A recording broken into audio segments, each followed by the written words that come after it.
Okay, let's begin, my dear students. Today we will start with a very new chapter in accounting, which is the bank reconciliation statement.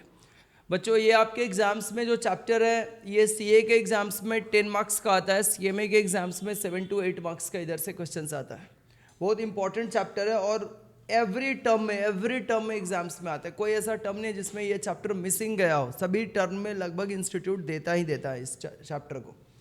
दूसरी बात है कि जो basics है, debit credit, जो आप लोग personal account, real account, nominal account पढ़ते हो, इससे इसका कोई संबंध भी नहीं है. पूरा एकदम फ्रेश चैप्टर है, एकदम नया सा. Bank reconciliation statement. आप में से बहुत सारे लोग इसको क्लास 11 के दौरान ही पढ़ाई कर लिया होगा, इस चैप्टर को, बीआरएस को, है ना. अभी इसको हम लोग पढ़ेंगे, तुम लोग का नॉलेज भी टेस्ट करेंगे कि कितना तुम लोग याद रखे हो, पहले का पढ़ाई किया हुआ, और जो लोग पहली बार पढ़ाई कर रहे हो उनका तो फर्स्ट टाइम है. देखो, बीआरएस का मतलब क्या होता है, ये बैंक रिकन्सिलिएशन स्टेटमेंट हम लोग प्रिपेयर क्यों करते हैं, पहले ये बात को ध्यान से समझो, ठीक है. बीआरएस क्यों प्रिपेयर करते हैं? हम लोगों का एक बैंक में अकाउंट होता है. जितने भी बिजनेस होते हैं, तुम लोग जब यहाँ पर क्लासेस में एडमिशन लेते हो तब भी तुम लोग पेमेंट जो करते हो, आप लोग एडुकुंज एकेडमी को करते हो, ठीक है ना. ये एक बिजनेस फॉर्म है, साथ में आपको एडुकेशन भी प्रोवाइड किया जा रहा है. सभी बिजनेस हाउसेस की अपनी एक अकाउंट होती है. जब आप जियो का रिचार्ज करते हो तब आप पेमेंट मुकेश अंबानी के अकाउंट में भेजते हो, या फिर आप जियो कंपनी को भेजते हो, जियो टेलीकम्युनिकेशन को भेजते हो, है ना. तो आप लोग जब उस बिजनेस को पेमेंट करते हो तो बिजनेस का एक बैंक अकाउंट होता है जिसको करेंट अकाउंट हम लोग बोलते हैं बिजनेस का. और साथ में जो बिजनेसमैन होता है वह बिजनेस के अकाउंट में उसका कब मनी आ रहा है, जब मनी अकाउंट में आता है तब उसको क्या बोलते हैं, क्रेडिटेड होना. आपके पास मैसेज भी आता होगा तो यही दिखाता होगा क्रेडिटेड, है ना. जब आप मनी पेमेंट करते हो तो आपके अकाउंट में वो क्या दिखाता है, डेबिटेड. समझ में आ रहा है ना. तो वह एकदम दो बातें यहाँ पर आपको देखने को मिलेगी. एक होता है हमारा बैंक का पासबुक. क्या होता है, पासबुक, जो रहता तो हमारे पास है, लेकिन इसको मेंटेन कौन करता है, मेंटेन कौन करता है, इसमें एंट्री कौन करता है, बैंक करता है. इसमें एंट्री कौन करता है, बैंक करता है. आपको पासबुक को अपडेट करना होता है कि हमारा बैंक में क्या क्रेडिटेड हुआ है, क्या डेबिटेड हुआ है, क्या चार्जेस वगैरह कटे हैं. तो आप खुद से स्टेटमेंट निकाल, मतलब अपना पासबुक निकालते हो और उसमें पेन से लिख देते हो, या बैंक जाते हो उसको अपडेट करने के लिए. So passbook is always maintained by bank. और उसी पासबुक में कैसे ट्रांजेक्शन्स हो रहे हैं उसके लिए हम एक अलग से अपने घर पे डायरी रखते हैं या कॉपी रखते हैं, खाता रखते हैं, जिसमें हम मेंटेन करते हैं. उसे हम लोग बोलते हैं कैश बुक. क्या बोलते हैं, कैश बुक. और उस कैश बुक में हम ये देखते हैं कि हमारा बैंक में क्या क्या ट्रांजेक्शन्स हो रहा है, उसको हम रिकॉर्ड करते हैं अपने कैश बुक में.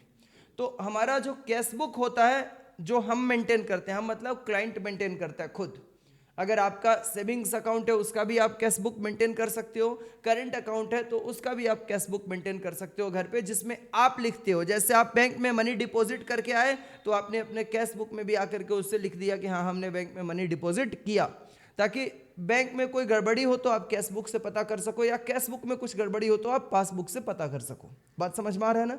और फिर इन दोनों बुक के स्टेटमेंट को मैच कराने के लिए हम लोग एक अलग से स्टेटमेंट प्रिपेयर करते हैं जिसको हम बोलते हैं बैंक रिकन्सिलिएशन स्टेटमेंट, बीआरएस.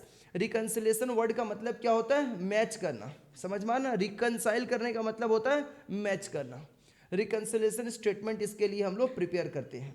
देखो यहाँ पर क्या है, meaning of bank reconciliation statement. यहाँ पे ध्यान देना. अ schedule showing the item of difference between the bank statement and bank column of cash book. हम लोग जो घर में कैश बुक मेंटेन करते हैं उसमें दो कॉलम होता है, एक होता है कैश कॉलम और एक होता है बैंक कॉलम. ऐसा होता है. जो हम कैश बुक मेंटेन करते हैं ना, उसमें हमारा बैंक कॉलम होता है जिसमें बैंक के ट्रांजेक्शन्स को हम लिखते हैं, और कैश बुक में हम कैश में क्या खर्च कर रहे हैं उसको हम लिखते हैं. समझ में आ रहा है मेरी बात.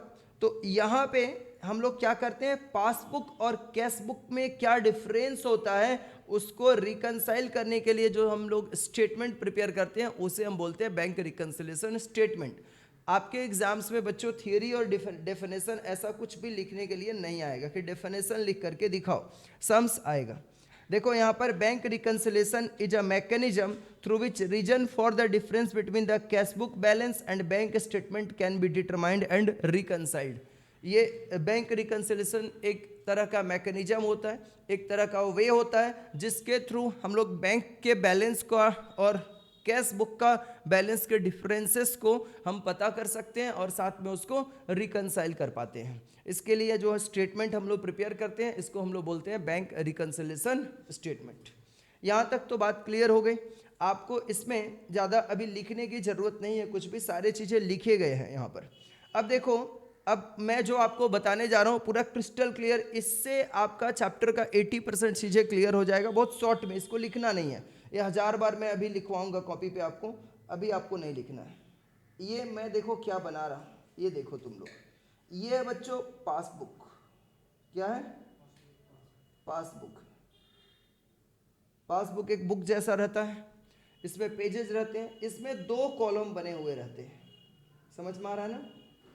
एक होता है पार्टिकुलर्स, इधर डेट वगैरह का कॉलम मैं नहीं भी दिखा रहा हूँ, पार्टिकुलर्स, और एक होता है डेबिट का कॉलम और एक होता है क्रेडिट का कॉलम।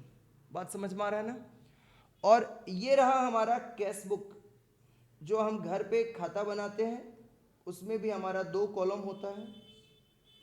एक होता है हमारा डेबिट कॉलम। अच्छा, मैं ये कैश बुक का ना सिर्फ बैंक कॉलम बना रहा हूँ, कैश कॉलम नहीं बना रहा हूँ। कैश कॉलम अभी दिखाने का ज़रूरत नहीं है, क्योंकि हमें बैंक के स्टेटमेंट से मैच करना है, तो कैश कॉलम यहाँ पे शो करना जरूरी नहीं है। डेबिट और क्रेडिट, ठीक है।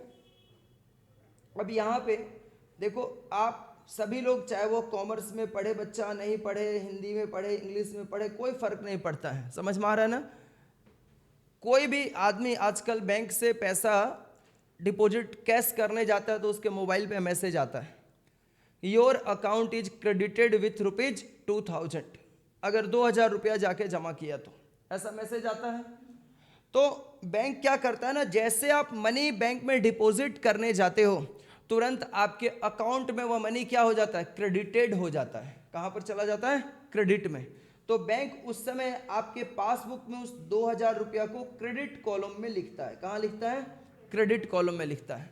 लेकिन वही मनी जब आप अपने कैश बुक में आकर के लिखते हो तो आप कहाँ पे लिखते हो, डेबिट साइड में लिखते हो। कहाँ पर, डेबिट साइड में लिखते हो, डेबिट वाले कॉलम में लिखते हो। मेरी बात समझ में आ रहा है ना। मतलब ठीक उल्टा ट्रांजैक्शंस बैंक में आपका होगा और आपको अपने कैश बुक में लिखना होगा अपोजिट। मैं दोबारा से आपको ये बात समझा रहा हूँ।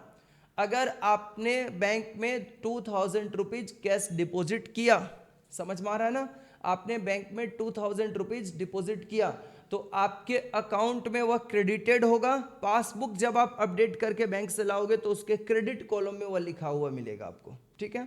लेकिन वही चीज़ आपने अपने कैश बुक, बहुत सारे लोग नहीं मेंटेन करते हैं, ज़्यादा लोग नहीं मेंटेन करते हैं, बिजनेस हाउसेस लेकिन इसको मेंटेन करते हैं, समझ में आ रहा है ना। बिजनेस हाउसेस मेंटेन करते हैं। मैं दिखाऊंगा अभी अपना कैश बुक, लेकिन उसका बैलेंस नहीं दिखाऊंगा, लेकिन कैश बुक दिखाऊंगा मैं तुम लोगों को, ठीक है। अभी दिखाऊंगा मैं, 5-10 मिनट में दिखाऊंगा, ठीक है।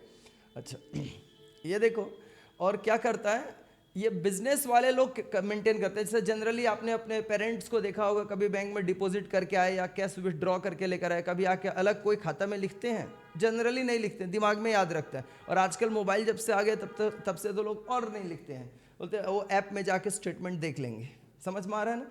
लेकिन एक्चुअली में बिजनेस हाउसेस इसको मेंटेन करते हैं, इसलिए ये चैप्टर बना है, ठीक है। तो हम लोगों का अब हमने कोई मान लो बैंक से एटीएम से जाके हमने 5000 रुपया अपने अकाउंट से निकाला, समझ में आ रहा है ना, निकाला, तो हमारा अकाउंट में डेबिटेड दिखाता है।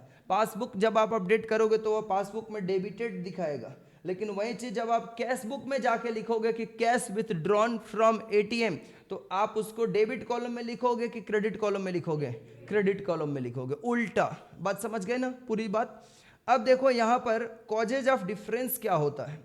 एवरी मंथ ये मैं मिटा रहा हूँ सर, ये मिटा देंगे तो हम लोगों को समझने में दिक्कत होगा, कोई दिक्कत नहीं होगा, 50 बार अभी बनाऊंगा मैं इसको।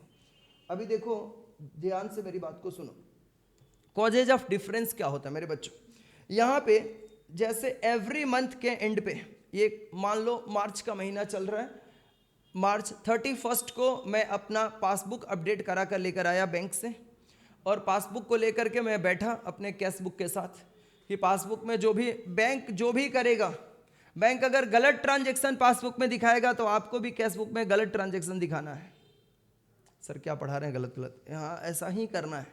समझ में आ रहा है ना क्या करना है? देखो बैंक का आपने स्टेटमेंट निकाला, अब क्या हुआ, बैंक ने आपके अकाउंट में पहले से 1 लाख रुपया पड़े हुए थे, तो बैंक आपके अकाउंट में उसका ब्याज हर महीने के लास्ट में या हर क्वार्टर के लास्ट में, मार्च में एक क्वार्टर खत्म होता है, जनवरी फरवरी मार्च लास्ट वाला क्वार्टर खत्म होता है, तो वह क्वार्टर के लास्ट में उसने आपके अकाउंट में ब्याज का पैसा कुछ भेज दिया 2000 रुपये, फॉर एग्जाम्पल मैं बोल रहा हूँ। तो आपको 2000 रुपये जो ब्याज का होगा बैंक डायरेक्टली आपके अकाउंट में ही क्रेडिट कर देता है, आपके दरवाजे पे नहीं आएगा नॉक करके देने की ये 2000 रुपया ब्याज वाला रख लीजिए, ऐसा कुछ नहीं करता है, ठीक है ना। या आप बैंक से एटीएम कार्ड मेंटेन करते हो, आपके मोबाइल पे टाइम टू टाइम अलग अलग बैंक का जब भी आप मनी डिपॉजिट करते हो या विड्रॉ करते हो तो बैंक से मोबाइल पे मैसेज आता है, इन सब के लिए बैंक सर्विस चार्ज काटता है। समझ में आ रहा है ना, चेकबुक आपको देता है, इन सब के लिए भी चार्जेस काटता है। तो वह चार्जेस भी काटेगा तो आपके दरवाजे पे मांगने नहीं आता, वह क्या करता है डायरेक्टली आपके अकाउंट से डिडक्ट कर लेता है। समझ में आ रहा है ना। तो कई बार ऐसा होता है कि कुछ ऐसे चार्ज बैंक काट लेता है जो हमें नहीं पता चलता है। समझ में आ रहा है ना, हमें नहीं पता चलता है। आपने बैंक में ये मोड ऑफ पेमेंट सुना होगा, एनईएफटी मोड ऑफ पेमेंट होता है, आईएमपीएस मोड ऑफ पेमेंट होता है, आरटीजीएस मोड ऑफ पेमेंट होता है। अरे ये बात तो सबको पता है। समझ में आ रहा है ना। आप बैंक का कोई ऐप चलाते हो ना तो किसी को पैसे भेजते हो आप, अच्छा तुम लोग तो फ़ोन पे गूगल पे वाला डायरेक्ट स्कैन मार देता है। समझ में आ रहा है ना। हम लोग क्या करते हैं, जैसे किसी को बड़ा पेमेंट 1 लाख रुपए का किसी को पेमेंट भेजना है, अब 1 लाख फ़ोन पे गूगल पे नहीं करते हैं, उसको उसका अकाउंट नंबर अपने अकाउंट में ऐड करते हैं। ऐड करने का ऑप्शन होता है, ऐड पेई बोल के ऑप्शन आता है बैंक के ऐप में, ठीक है। तो उसमें जाकर के हम ऐड करेंगे, करने के बाद उसमें उसको हमें मोड ऑफ पेमेंट पूछता है, आप किस मोड में पेमेंट करना चाहते हो, आईएमपीएस करना चाहते हो या आरटीजीएस करना चाहते हो। अगर हमने आईएमपीएस किया तो इंस्टेंटली वह क्या, आईएमपीएस में वो आई का मतलब ही होता है इमीडिएट पेमेंट, ठीक है ना। इंस्टेंटली मेरे अकाउंट से पैसा कट के उसके अकाउंट में चला जाएगा संग संग। तो इसके लिए बैंक अलग से थोड़ा चार्ज काटता है हर महीने का। समझ में आ रहा है ना। और अगर आरटीजीएस करोगे तो आपने अभी पेमेंट कर दिया, कुछ 4-5 घंटे 10 घंटे के बाद सामने वाले के अकाउंट में पैसा पहुंचेगा, कभी कभी 12 घंटे भी लग जाते हैं। समझ में आ रहा है ना। तो यहाँ पे कॉजेज ऑफ डिफरेंस में क्या होता है, आपने देखा बैंक में कुछ अलग ट्रांजैक्शंस दिखा रहा है लेकिन ऐसा कोई ट्रांजैक्शंस जो आपके कैश बुक में आपने नहीं दिखाया है। से फॉर एग्जांपल बैंक ने आपके अकाउंट में इंटरेस्ट डाल दिया है लेकिन आपको ये पता नहीं चला था, तो आपने अपने कैश बुक में इंटरेस्ट का रुपया नहीं रखा था। समझ में आ रहा है ना, ये बात क्लियर है। दूसरा बात, जैसे वो सिमरन है, सिमरन का फी बाकी है। समझ में आ रहा है ना। उसने क्या किया कि मेरे को बिना बताए उसने मेरा एक सेकंड इंस्टॉलमेंट मेरे अकाउंट में डाल दिया और मेरा पैसा बढ़ गया अकाउंट में। बैंक में तो ये पैसा बढ़ गया, पासबुक में भी हमारा ये पैसा जब हमने अपडेट किया तो क्रेडिटेड हो गया, लेकिन हमें इस बात की जानकारी नहीं थी, उसने हमें इन्फॉर्म ही नहीं किया था और हमने भी उसे कभी बोला नहीं। जब हम पासबुक में लेकर के बैठ रहे हैं तो देख रहे हैं कैश बुक में वह सिमरन का फी का जो पेमेंट आया है वो हमारे कैश बुक में अपडेट नहीं हुआ है, लेकिन पासबुक में अपडेट हो चुका है। तो पासबुक का बैलेंस ज़्यादा बड़ा दिखा रहा है, कैश बुक में कम दिखा रहा है, तो कैश बुक में हम उसको क्या करेंगे, डेबिटेड कि क्रेडिटेड, ये बताएगा बच्चा। जब हमें इस बात की जानकारी पता चलेगी कि सिमरन का पेमेंट मेरे पासबुक में आ चुका है और उसका बैलेंस आने की वजह से मेरे पासबुक में इंक्रीज कर गया है, तो जब उसने पेमेंट किया होगा तो वह क्रेडिटेड हुआ होगा कि डेबिटेड हुआ होगा, क्रेडिटेड हुआ होगा। तो मैं अपने कैश बुक में उसको डेबिटेड दिखाऊंगा या नहीं दिखाऊंगा अभी, जब मुझे 31 मार्च को इस बात की जानकारी पता चलेगी। 31 मार्च को जब मैं अपने पासबुक से कैश बुक को रिकंसाइल करने के लिए बैठूंगा शाम के समय 31 मार्च को, तब मुझे पता चला कि उस पार्टी ने मेरे को पेमेंट कर दिया है लेकिन मेरे कैश बुक में अभी तक अपडेट नहीं हुआ है, तो मैं कैश बुक में उसको शो करूंगा या नहीं करूंगा, ये मैं पूछ रहा हूं। उसने अकाउंट में पैसा भी पासबुक बनाया था, तुम देखा था। उसने जब पैसा दिया तो बैंक वाला कहाँ पे डाला होगा, उसने ऑनलाइन पेमेंट किया, मेरे अकाउंट में पैसे डाल दिया तो मैं क्रेडिटेड हुआ होगा। तो बाद में जब मुझे पता चलेगा जब मैं पासबुक अपडेट करा करके देखूंगा ऐसे पेज पलट पलट के, तो मुझे पता चलेगा कि क्रेडिटेड हुआ है, तो मैं अपने कैश बुक में उसको दिखाऊंगा या नहीं दिखाऊंगा?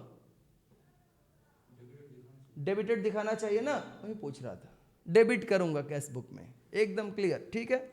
अब देखो यहाँ पर डिफरेंसेस किस वजह से होता है। जब भी हम कैश बुक को लेकर के और पासबुक को लेकर के रिकंसाइल करने बैठते हैं तो हमें कुछ डिफरेंसेस अराइज होते हैं। किस वजह से डिफरेंसेस होते हैं दोनों के बैलेंस के बीच में, वो मैं बताने जा रहा हूँ। The various causes of differences between the two balances. Two balances मतलब पासबुक और कैश बुक के बीच का कुछ डिफरेंसेस हमें देखने को मिलता है। वह क्या क्या डिफरेंस होता है? Number 1, check issued but not yet presented for payment. Check issued but not yet presented for payment. Sir इसका मतलब समझाइए, एक एक वर्ड का मतलब मैं समझाऊंगा, ठीक है ना, एकदम। इस चैप्टर में मतलब आज तक मतलब ना हिस्ट्री में रिकॉर्ड ही नहीं है कि कोई भी एडुकुंज एकेडमी में पढ़ने वाला बच्चा बीआरएस एग्जाम में छोड़ के आया हो या गलत करके आया हो, रिकॉर्ड ही नहीं है। सबका सही होता है, समझ में आ रहा है ना। और ये चैप्टर बोनस है तुम लोगों के लिए, फ्री का नंबर है, समझ में आ रहा है ना। इतना आसान सा चैप्टर 10 नंबर का देता है एग्जाम्स में। देखो इसमें क्या है, causes of difference between the two balances. यहाँ पे थोड़ा इसको समझो, बच्चों, एक सेकंड रुक जाओ। हाँ, टू बैलेंसेस के बीच का कॉजेज ऑफ डिफरेंस। पहला मैंने क्या बताया, चेक इशूड। हम लोग चेक किसको देते हैं? क्रेडिटर को। जो हमसे पेमेंट पाता है उसको हम लोग बोलते हैं क्रेडिटर। समझ में आ रहा है ना। मेरे से भी कोई लोग तो होगा जो रुपया पाता होगा, तो वह क्रेडिटर हुआ, उसको हम पेमेंट देते हैं। ना कि हम रास्ते में ऐसे चेकबुक में अपना सिग्नेचर करके खड़े हो जाते हैं, चेक ले लो, चेक ले लो, चेक ले लो, ऐसे करते हैं। ऐसे नहीं करते हैं ना। हम लोग किसको चेक देते हैं? जो हमसे पेमेंट पाता है। और जो हमसे पेमेंट पाता है उसको अपन क्या बोलते हैं? क्रेडिटर्स। क्या बोलते हैं? क्रेडिटर्स। आपसे भी कोई रुपया पाता है, जैसे आपने मेरे को फी दिया है, एक इंस्टॉलमेंट दिया, दूसरा इंस्टॉलमेंट बाकी है आयुष का, तो आयुष के लिए मैं कौन हूं? क्रेडिटर। लेकिन मेरे लिए आयुष कौन है? डेटर्स। समझ में आ रहा है? ये बात तो क्लियर है सर, ये सब तो पूरा क्लियर है हम लोगों को एकदम, ठीक है। तो हम लोग अपने क्रेडिटर को पेमेंट देते हैं। अब जैसे मान लो मैं अपने लिए ये एग्जांपल्स दिखा रहा हूँ, ठीक है, अपने लिए तो अच्छे से समझ में आएगा। मेरा ये रहा कैश बुक और ये रहा मेरा पासबुक, सीबी पीबी। क्लियर है? ध्यान से सुनो अब मेरे बात को। अभी हमने मान लो यहाँ पे आयुष मेरा क्रेडिटर है, उसको मैंने 5,000 रुपये का चेक काट के दे दिया। 5,000 रुपया उसमें अमाउंट बैठा के अपना सिग्नेचर करके दे दिया। आपको ये भी बात पता है कि चेक की वैलिडिटी 3 मंथ्स होती है। 3 महीने में वह कभी भी बैंक में ले जाकर रुपया डाल करके और कैश निकाल सकता है। लेकिन हमने उसे ये जो चेक दिया था ना, हमने इसको दिया था से for example 10th of March को हमने ये चेक दिया था। कब दिया था? 10 मार्च को दिया था। अब 10 मार्च को मुझे इस बात से बहुत दुख हुई थी। चेक देते समय, किसी को पैसा देते समय अच्छा लगता है क्या? किसी भी इंसान को नहीं अच्छा लगता है। अच्छा लगता है? भले हम लोग उससे कुछ ले रहे हैं, लेकिन फिर भी देने में तो अच्छा नहीं लगता है। ये मेरा क्रेडिटर है, मैंने इसको 5,000 रुपया दिया 10th ऑफ मार्च को। डेट ध्यान से रखना। तो जैसे मैंने दिया तो मैंने सबसे पहले कहां पर एंट्री किया? अब ये कितना तारीख को ले जाके, किस डेट को ले जाके बैंक में ये चेक डालेगा, जिस दिन ये बैंक में ले जाके डालेगा, प्रेजेंट करेगा बैंक में, उस दिन ना मेरे अकाउंट से पैसा कटेगा और उसके अकाउंट में पैसा जाएगा। ना कि चेक काटने से पैसा मेरे अकाउंट से कट जाएगा, नहीं। लेकिन मेरे को चेक देने से इतना सदमा लगा था कि मैं तुरंत अपने कैश बुक में उसको क्या कर दिया था, डेबिटेड की क्रेडिटेड। रुक जाओ, कोई नहीं बताएगा, ये बताएगा, बताओ। क्रेडिटेड। जैसे भी हम पेमेंट करते हैं तो कैश बुक में उसको क्रेडिटेड दिखाते हैं। कितना रुपया? 5,000 रुपया। बात समझ में आ रहा है ना? 5,000 रुपया क्रेडिट होता है कैश बुक में। कैश बुक जो हमारे पास वो खाता रहता है, डायरी, लाल डायरी। रुको निकाल के दिखाई देता हूँ, अब तो दिखाई देता हूँ तुम लोगों को। एक सेकंड रुक जाओ, तुम लोग क्या याद रखे, कई बार दिखा रहा हूँ मैं किसी को, ठीक है ना। ये देखो, इसमें सारा लिखा हुआ है, किससे कितना रुपया। देखो पूरा, इसमें पूरा हिसाब लिखा हुआ है, एकदम पूरा लिखा हुआ है। अमाउंट नहीं दिखा सकता हूँ मैं ऐसे, ठीक है। दिख रहा है? वो लॉक रहता है। तो यहाँ पे क्या है, कैश बुक, समझ में आ रहा है ना।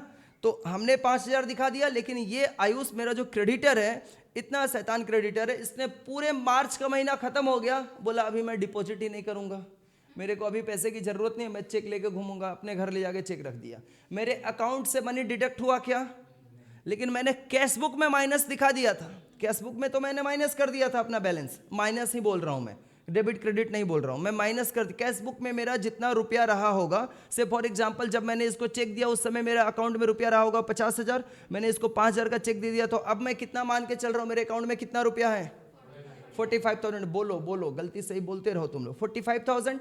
लेकिन अब मैं तो 45,000 मान रहा था, लेकिन जब मैं 31 मार्च के शाम को अपना बैंक रिकंसिलिएशन स्टेटमेंट चेक करने बैठा, पासबुक से कैश बुक को मिलाने बैठा, तो देखा अभी भी मेरे अकाउंट में 50,000 रुपया ही दिखा रहा है। पासबुक अपडेट करा के लाया था 31 मार्च को ही, अभी भी 31 मार्च को मेरे पासबुक में 50,000 दिखा रहा है, लेकिन कैश बुक में 45,000 दिखा रहा है, क्योंकि कैश बुक में तो मैं माइनस कर चुका था 10 तारीख को ही दुख के वजह से, समझ में आ रहा है ना। लेकिन उसने चेक को डिपॉजिट नहीं किया, तो क्या हुआ, इसके वजह से डिफरेंस आ रहा है किसमें, पासबुक और कैश बुक में। देखो, चेक इशूड मतलब होता है चेक काट के देना, check issued but not yet presented for payment, लेकिन इसने पेमेंट के लिए अब तक प्रेजेंट नहीं किया, इसके वजह से डिफरेंस अराइज हो गया कैश बुक और पासबुक में। तो अभी पासबुक से कैश बुक को मैच कराने के लिए मेरे को क्या करना चाहिए, कैश पासबुक में -5,000 दिखा देना चाहिए कि कैश बुक में 5,000 ऐड कर देना चाहिए, कैश बुक में 5,000 ऐड कर देंगे। हम लोग पासबुक में कुछ कर ही नहीं सकते हैं, because passbook is always maintained by bank, समझ में आ रहा है ना, बैंक मेंटेन करता है, तो हम कैश बुक में चेंजेज कर सकते हैं। सो ऐसे समय में इस बैलेंस को अगेन हम क्या कर देंगे, 5,000 रुपीज को माइनस नहीं हुआ है तो इसको प्लस कर देंगे, दैट मीन्स हम कैश बुक में उसको अगेन से डेबिटेड कर देंगे। क्लियर है बात। अच्छा, दूसरा डिफरेंस किस वजह से हो सकता है, दूसरा डिफरेंस देखो, ये ना 10 पॉइंट में थोड़ा समय लगेगा, लेकिन यहीं पर चैप्टर का पूरा चीज आपको क्रिस्टल क्लियर हो जाएगा, ठीक है। इसमें तो मैं गलती देख भी नहीं सकता हूँ अपने बच्चों का, एकदम इतना आसान सा चैप्टर है कि, और ये रियली में बहुत सिंपल चैप्टर है। इस पे नंबर अगर जितना भी मार्क्स का आता है आप इस पे नंबर स्कोर करके आओ, और बहुत 5-7 मिनट लगता है, सब सही करके आता है लोग, ठीक है। दूसरा, cheque paid into the bank, cheque paid into the bank, ये पेड करने का मतलब होता है डिपॉजिट करना, पेड करने का मतलब क्या होता है, डिपॉजिट करना। चेक को बैंक में डिपॉजिट किया, समझ में आ रहा है ना। भास्कर से मेरे को एक चेक मिला 10,000 रुपये का, समझ में आ रहा है ना, 10,000 रुपये का मेरे को एक चेक मिला भास्कर से, मैंने उसको बैंक में डिपॉजिट कर दिया। क्या कर दिया, डिपॉजिट। अच्छा, ये चेक मेरे को दिया था 29 को, समझ में आ रहा है ना, 29 के शाम के समय मेरा फी बाकी था, बोला ईयर एंडिंग है, मेरे को पैसे का ज़रूरत है, मैं इसके घर पहुंच गया एकदम, समझ में आ रहा है, एग्जाम्पल दे रहा हूँ, ऐसा कुछ नहीं होने वाला है, ठीक है। अच्छा, ऐसा सच में मत सोच लेना कि सर घर पहुंच जाएंगे तो क्या होगा, ठीक है। तो cheque paid into the bank, मैं इसे जाके चेक ले लिया 29 के शाम को, मैं 30 को बैंक में चेक को डिपॉजिट किया। बात समझ में आ रहा है ना, मैंने बैंक को कब डिपॉजिट किया, 30 को जाकर के चेक को मैंने डिपॉजिट कर दिया, पेड इनटू बैंक कर दिया, समझ में आ रहा है ना। But not yet collected by bank, इसका मतलब क्या हुआ, अब तुम लोगों को पता है कि चेक डिपॉजिट करने के बाद साथ साथ क्लियर नहीं होता है। बैंक वाला चेक आपका डिपॉजिट ले लेता है और आपको एक स्लिप दे देता है, फिर उस बैंक को क्लियरिंग हाउस भेजा जाता है, मतलब उस बैंक के थ्रू चेक को क्लियरिंग हाउस भेजा जाता है, ठीक है, नेशनल क्लियरिंग हाउस में। जब ये जाएगा तब चेक क्लियर होता है 2 वर्किंग डेज या 3 वर्किंग डेज में, तब उसके अकाउंट से पैसा कटेगा और मेरे अकाउंट में आएगा। लेकिन 31 मार्च को जब मैं अपना पासबुक अपडेट कराने गया शाम के 3 बजे, तब तक उसके अकाउंट से पैसा कट के मेरे अकाउंट में नहीं आया था, समझ में आ रहा है ना। और मेरा पासबुक अपडेट हो गया, 1 अप्रैल को मेरे अकाउंट में उसका वाला पैसा आया, यानी 31 मार्च तक तो नहीं आया। लेकिन जैसे मेरे को भास्कर ने चेक दिया, मैं अपना ये जो लाल किताब है ना, लाल खाता कैश बुक साथ में लेके घूमता हूँ, इसने जैसे मेरे को चेक दिया, मैंने वैसे साथ साथ इसको अपने कैश बुक में क्या कर दिया, डेबिटेड कर दिया। डेबिटेड कितना, 10,000 रुपये, खुशी से, समझ में आना ना, चेक मिला है ऐसे बोल के मैंने इसको डेबिटेड कर दिखा दिया अपने अकाउंट में। लेकिन बैंक वाला 31 मार्च को क्लियर किया क्या, नहीं। देखो, cheque paid into the bank, इसके वजह से मैंने अपने कैश बुक में तो 10,000 रुपीज प्लस कर दिया, but not yet collected by the bank. लेकिन बैंक ने इसको अभी तक कलेक्ट नहीं किया, मतलब मेरे अकाउंट में अभी तक मनी क्रेडिटेड नहीं हुआ है। पासबुक में बढ़ा है क्या मनी? नहीं, पासबुक में डेबिट नहीं हुआ। पासबुक में होता तो क्रेडिटेड होता, लेकिन हुआ ही नहीं। अब मैं रात के समय 31 के शाम को जब मैं रिकंसाइल कर रहा था बैठ करके इवनिंग को, तब मैंने देखा कि मेरा पासबुक 10,000 रुपीज से बिलो दिखा रहा है और कैश बुक मेरा 10,000 रुपीज से अबव दिखा रहा है। कैश बुक मेरा इंक्रीज्ड दिखा रहा है, क्योंकि मैंने तो इसमें प्लस 10,000 कर रखा था चेक का, लेकिन वह चेक अभी तक भास्कर वाला क्लियर नहीं हुआ है। तो अभी मैं कैश बुक में क्या करूंगा? माइनस की प्लस? माइनस कर दूंगा। समझ में आ रहा है ना? हम सिर्फ बदलाव कर सकते हैं तो किस में? कैश बुक में। We can't change in passbook, always follow passbook. Passbook में जो किया है पासबुक में नहीं इंक्रीज हुआ है तो आप भी कैश बुक में इंक्रीज नहीं कर सकते हो। कैश बुक में आप अगर कर चुके हो तो आपको माइनस करके दिखाना पड़ेगा। क्लियर है बात? अच्छा, नेक्स्ट है interest and dividends received by the banks. ये interest and dividend received by the bank. एक सेकंड तुम लोग, थोड़ा टाइम दो मेरे। चले आगे बढ़े। देखो क्या है, interest and dividend received by the bank. अभी डिविडेंड क्या होता है बताना? डिविडेंड क्या होता है? डिबेंचर्स के ऊपर डिविडेंड मिलता है, शेयर्स के ऊपर मिलता है। समझ में आ रहा है ना? शेयर्स के ऊपर मिलता है डिविडेंड। डिबेंचर के ऊपर हमें इंटरेस्ट मिलता है, और जब हम किसी कंपनी का शेयर परचेज करते हैं तो वह कंपनी हमें बदले में जो रिटर्न देती है उस रिटर्न को हम लोग क्या बोलते हैं? डिविडेंड बोलते हैं। तो डिविडेंड का मनी आता है तो कंपनी वाला रिलायंस का मुकेश अंबानी अपना आदमी को भेजेगा कि जाओ इनके अगर डिविडेंड का रुपया लिफाफे में भर के दे के चले आओ, इन्वेलप में नहीं। वह क्या करता है? हमारे अकाउंट में डायरेक्ट मनी भेज देता है। समझ में आ रहा है ना? तो इसी तरीके से मेरे अकाउंट में कुछ इंटरेस्ट और डिविडेंड का मनी रिसीव हो चुका है, बैंक ने रिसीव कर लिया है, लेकिन मेरे पास इसका कोई मैसेज नहीं आया, कोई इंफॉर्मेशन बैंक की तरफ से नहीं आया। ठीक है, तो मेरा पासबुक में मनी क्या हो गया था? इंटरेस्ट और डिविडेंड का डेबिटेड कि क्रेडिटेड? रुको रुको रुको रुको, मैं पूछूंगा, बताना। अगर मेरे पास इंटरेस्ट और डिविडेंड आया होगा, बैंक ने रिसीव कर लिया है ये, तो मेरे पासबुक में ये क्रेडिटेड हुआ होगा कि डेबिटेड हुआ होगा? क्रेडिटेड। वेरी गुड, क्रेडिटेड हो चुका है ये मनी, लेकिन अभी तक हमने कैश बुक में नहीं दिखाया, क्योंकि मेरे को इसके बारे में कोई इंटीमेशन ही नहीं है। इंटीमेशन मतलब होता है इंफॉर्मेशन। मेरे को इसके बारे में कोई इंटीमेशन नहीं है। तो जब मेरे को इंटीमेशन मिलेगा, यानी जब मैं पासबुक अपडेट करा के लाऊंगा तभी मेरे को इंटीमेशन मिलेगा। जब मैं इसको इंटीमेशन मिलने के बाद अपने कैश बुक में क्या करूंगा? प्लस की माइनस? प्लस करूंगा ना। इधर इंक्रीज हो चुका है तो इसमें भी इंक्रीज करना होगा, और इधर क्रेडिटेड हो चुका है तो इधर हमें उतना ही अमाउंट क्या करना होगा? डेबिटेड करना होगा। क्लियर है बात? अच्छा, direct deposit made by the parties. अभी मैंने वो एग्जांपल दिया था ना, वो सिमरन वाला, तुम लोग देखा था ना, उसने डायरेक्ट डिपॉजिट किया है। डायरेक्ट डिपॉजिट मतलब समझ में आता है? पार्टी जो आपके साथ जो बिजनेस पार्टीज होते हैं, समझ में आ रहा है ना? जैसे मान लो आप एक ही पार्टी को महीने में 5 बार अपना गुड्स बेचते हो, तो वह पार्टी का आपका बैंक अकाउंट का डिटेल तो उसके पास होता ही होता है। समझ में आ रहा है ना? वह बोलता है कि हम आपको धीरे धीरे पेमेंट देंगे। अब उसने डायरेक्ट आपको पेमेंट कर दिया, लेकिन आपको इसके बारे में इंटीमेशन नहीं है। समझ में आ रहा है ना?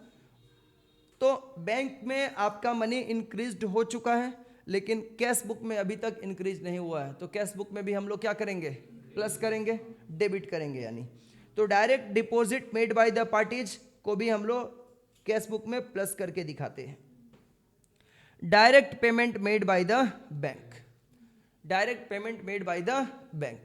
अच्छा, हम लोगों का ना, हम लोग मतलब जो गरीब लोग, हम लोग जैसे लोग होते हैं, समझ में आ रहा है ना? हम लोग का जैसे मिल्क वाला घर पे आता है देने के लिए, उसका जैसे महीना लगेगा तो महीना लगते हैं बोलेगा कि भैया भैया वो मिल्क वाला पैसा पेमेंट करवा दीजिएगा। समझ में आ रहा है ना?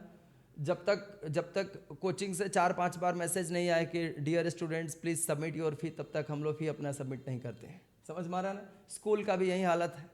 मतलब ऐसे जनरली नॉर्मल लोग ऐसे ही फॉलो करते हैं।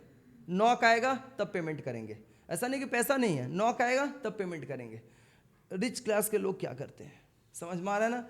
ये बैंक को पहले से ही ना इंटीमेट कर देते हैं। इंटीमेट कर देते हैं। इंटीमेट करने का मतलब क्या होता है? इन्फॉर्म कर देते हैं।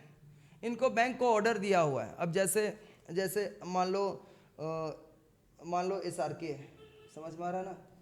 इसका बच्चा भी स्कूल जाता है, छोटा वाला, समझ में आ रहा ना? अब इसके पास थोड़े ना फ़ोन आता होगा कि देखो वो स्कूल का फीस बाकी है, 3 महीने का फीस ड्यू है, वो पेमेंट करा दो। कितना ईगो पे लग जाएगा उसके, बोले स्कूल ही खरीद लेंगे, समझ में आ रहा ना? ईगो पे लग जाएगा तो स्कूल ही खरीद लेगा। तो ऐसे लोग क्या करते हैं? बैंक को इंटीमेट किया हुआ, इनका एक अकाउंट ऐसा रहता है जिसमें ये इंटीमेट करके रखते हैं कि भाई हमारा जो, जैसे ये लोग बड़े लोगों का पेमेंट बहुत सारा जाता है, जैसे LIC का बहुत बड़ा बड़ा प्रीमियम जाता है, समझ में आ रहा है ना? टर्म इंश्योरेंस का प्रीमियम जाता होगा, स्कूल का फ़ी जाता होगा, ये लोग बहुत सारे क्लब से ज्वाइन रहते हैं, क्लब का मेंबरशिप का फ़ी जाता है, जिम का पेमेंट जाता है, बहुत सारा है, अदर्स बहुत सारे, ड्राइवर्स का पेमेंट है। जैसे थोड़ा ड्राइव करने के लिए बैठा, घर से जा रहा है मूवी शूट पे, ड्राइवर बोले बाबू एक बात बोले, मेरा पेमेंट अभी तक नहीं आया है। ऐसे थोड़े नए लोग, सब बैंक को इंटीमेट किया हुआ है कि इस अकाउंट में पेमेंट एवरी मंथ इतना तारीख को आप भेज देना, मतलब हमसे पूछना भी मत, पेमेंट कर देना। हमें जिसका मना करना होगा हम आपको इंटीमेट करेंगे, अदरवाइज आप पेमेंट कर देना, समझ में आ रहा है ना?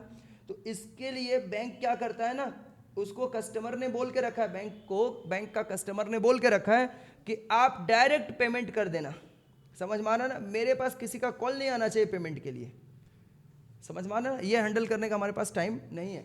तो बैंक ने डायरेक्ट पेमेंट कर दिया, आपके कस्टमर के बिहाफ पे पेमेंट करता है। किसके बिहाफ पे करता है?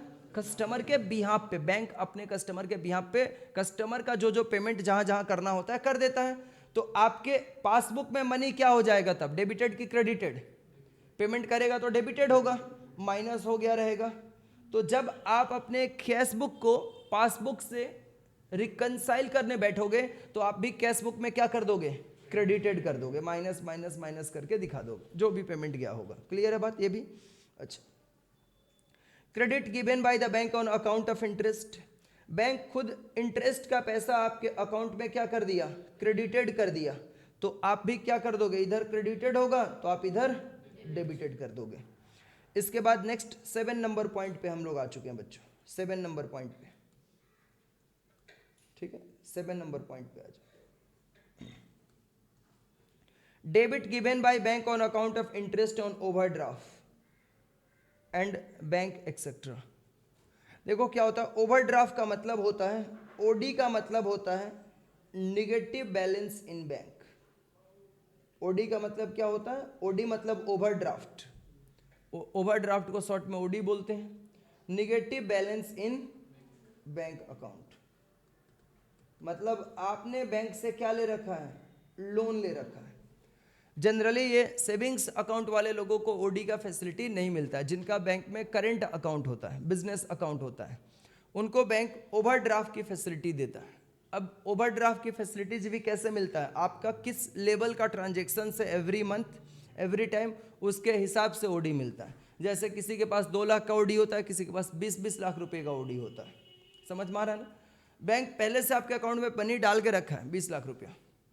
अब आपको जब जरूरत है तो आप उसमें से मनी निकाल लो, ऐसे आपका भी मनी उसमें है। लेकिन जब तक आप अपना वाला मनी यूज करते रहोगे बैंक आपसे कोई ब्याज नहीं चार्ज करेगा। बैंक का ओडी का मनी आपने लेके रखा हुआ है, आपसे कोई इंटरेस्ट नहीं चार्ज करेगा। लेकिन जैसे ही आपको कभी जरूरत पड़ी, किसी पार्टी को मान लो बहुत ज़्यादा प्रेशर है आपके ऊपर और किसी पार्टी को आपको पेमेंट देना है ना? तो आपने ओडी में से 1 लाख रुपए का चेक काट के दे दिया। चेक तो काट के आपने दे दिया, लेकिन वह जब चेक सामने वाला पार्टी ने अपने अकाउंट में डाला तो आपके ओवरड्राफ्ट से बैलेंस कटा। अब आप निगेटिव 1 लाख रुपये में चले गए। अब बैंक जैसे ही ओडी का पैसा कटेगा आपके ऊपर ब्याज लगा देगा, चार्ज लगा देगा, समझ में आ रहा है ना? ब्याज, इंटरेस्ट चार्ज करता है उसके ऊपर, समझ में आ रहा है ना? और जैसे बैंक इंटरेस्ट चार्ज करेगा तो इंटरेस्ट का पैसा भी आपके अकाउंट में से ही कटेगा। उल्टा आपके अकाउंट में निगेटिव बैलेंस बैंक का है, वो अपने लोन वाले पैसे में से ही इंटरेस्ट काट लेगा अपना, समझ में आ रहा है ना? ऐसा होता है, क्लियर है? उसमें से इंटरेस्ट का मनी वो डिडक्ट कर लेता है। तो बैंक जैसे डेबिट करेगा ओवरड्राफ्ट, पासबुक में वो डेबिट दिखा देगा, तो आप भी अपने कैश बुक में क्या करोगे? क्रेडिट में दिखाओगे। इस बार इंटरेस्ट दे नहीं रहा है, इंटरेस्ट ऑन ओवरड्राफ्ट के वजह से आपके बैंक पासबुक को डेबिट कर रहा है। वह डेबिट करेगा तो आप अपने कैश बुक में उसको क्या करोगे? क्रेडिट करोगे। क्लियर है? Bills collected by the bank, bills collected by the bank. ये देखो, आपको इसके लिए अभी मैं कुछ दिनों में आपको एक चैप्टर पढ़ने दूंगा, बिल्स ऑफ एक्सचेंज, या मैं पढ़ा भी सकता हूँ यहाँ पर ही। क्या चैप्टर का नाम है? Bills of exchange. ये क्या होता है सर? ये क्या होता है मैं बता रहा हूँ, समझ में आ रहा है ना? अभी मैं चेक को भी हम लोग बिल्स बोलते हैं, तो मैं चेक का एग्जांपल बताता हूँ, तुम लोग जल्दी समझ जाएगा। ठीक है, जल्दी समझ जाएगा, इसके लिए मैं एग्जांपल दे रहा हूँ, चेक। ठीक है, अभी हमारा जो बिजनेस है, एग्जांपल दे रहा हूँ ऐसा, ठीक है, ऐसा कुछ नहीं है। ठीक, हमारा जो बिजनेस है इसमें बहुत सारा क्रेडिट सेल्स का सिस्टम है। क्रेडिट सेल्स समझ में आता है? मतलब आपको उधारी में बेचना पड़ेगा। पहले आपने गुड्स बेचा और फिर उसके बाद से जो आपके पार्टीज होंगे, आपको कोई 20 डेज में, कोई 15 डेज में, कोई 30 डेज में, कोई 45 डेज में ऐसे पेमेंट करता है। ठीक है, लेकिन पहले आपको क्रेडिट में उसको गुड्स बेचना पड़ेगा। तो जैसे आप उससे गुड्स बेचते हो क्रेडिट में, बोलते हो ठीक है क्रेडिट में गुड्स ले जाओ, कोई दिक्कत नहीं है, लेकिन कितना तारीख को पेमेंट दोगे? वह बोलता है 30 दिन बाद देंगे, 30 डेज बाद से फॉर एग्जांपल। तो आप बोलते हो कि आप एक चेक साइन करो, उस पर 30 डेज के बाद का डेट बैठाओ और वो चेक का साइन करके, और जितना का आप क्रेडिट ले रहे हो वो अमाउंट भी आप बैठा दो। मैं अभी बैंक में इसको नहीं डालूंगा, मैं 30 डेज के बाद जब ये ड्यू डेट आएगा ना, तब बैंक में डालूंगा उसको, ताकि आपको भी इश्यूज नहीं रहेगा, आपको भी पता रहेगा कि हमें 30 डेज पे पेमेंट करना है इस पार्टी को, और मेरे को भी ये होप रहेगा कि मेरे को 30 डेज के बाद ये पेमेंट मिल जाएगा। बिजनेस ऐसे ही चलता है। तो सामने वाला एग्री कर जाता है, उसको क्रेडिट में मिल रहा है, वो चेक साइन करके तो दे ही सकता है, तो वह चेक साइन करके दे देता है। अब रोज के ऐसे मेरे 10 पार्टी जाते हैं जो क्रेडिट का चेक मेरे को देते हैं, कभी 10, कभी 15, कभी 20, कभी 5 ऐसे आते हैं।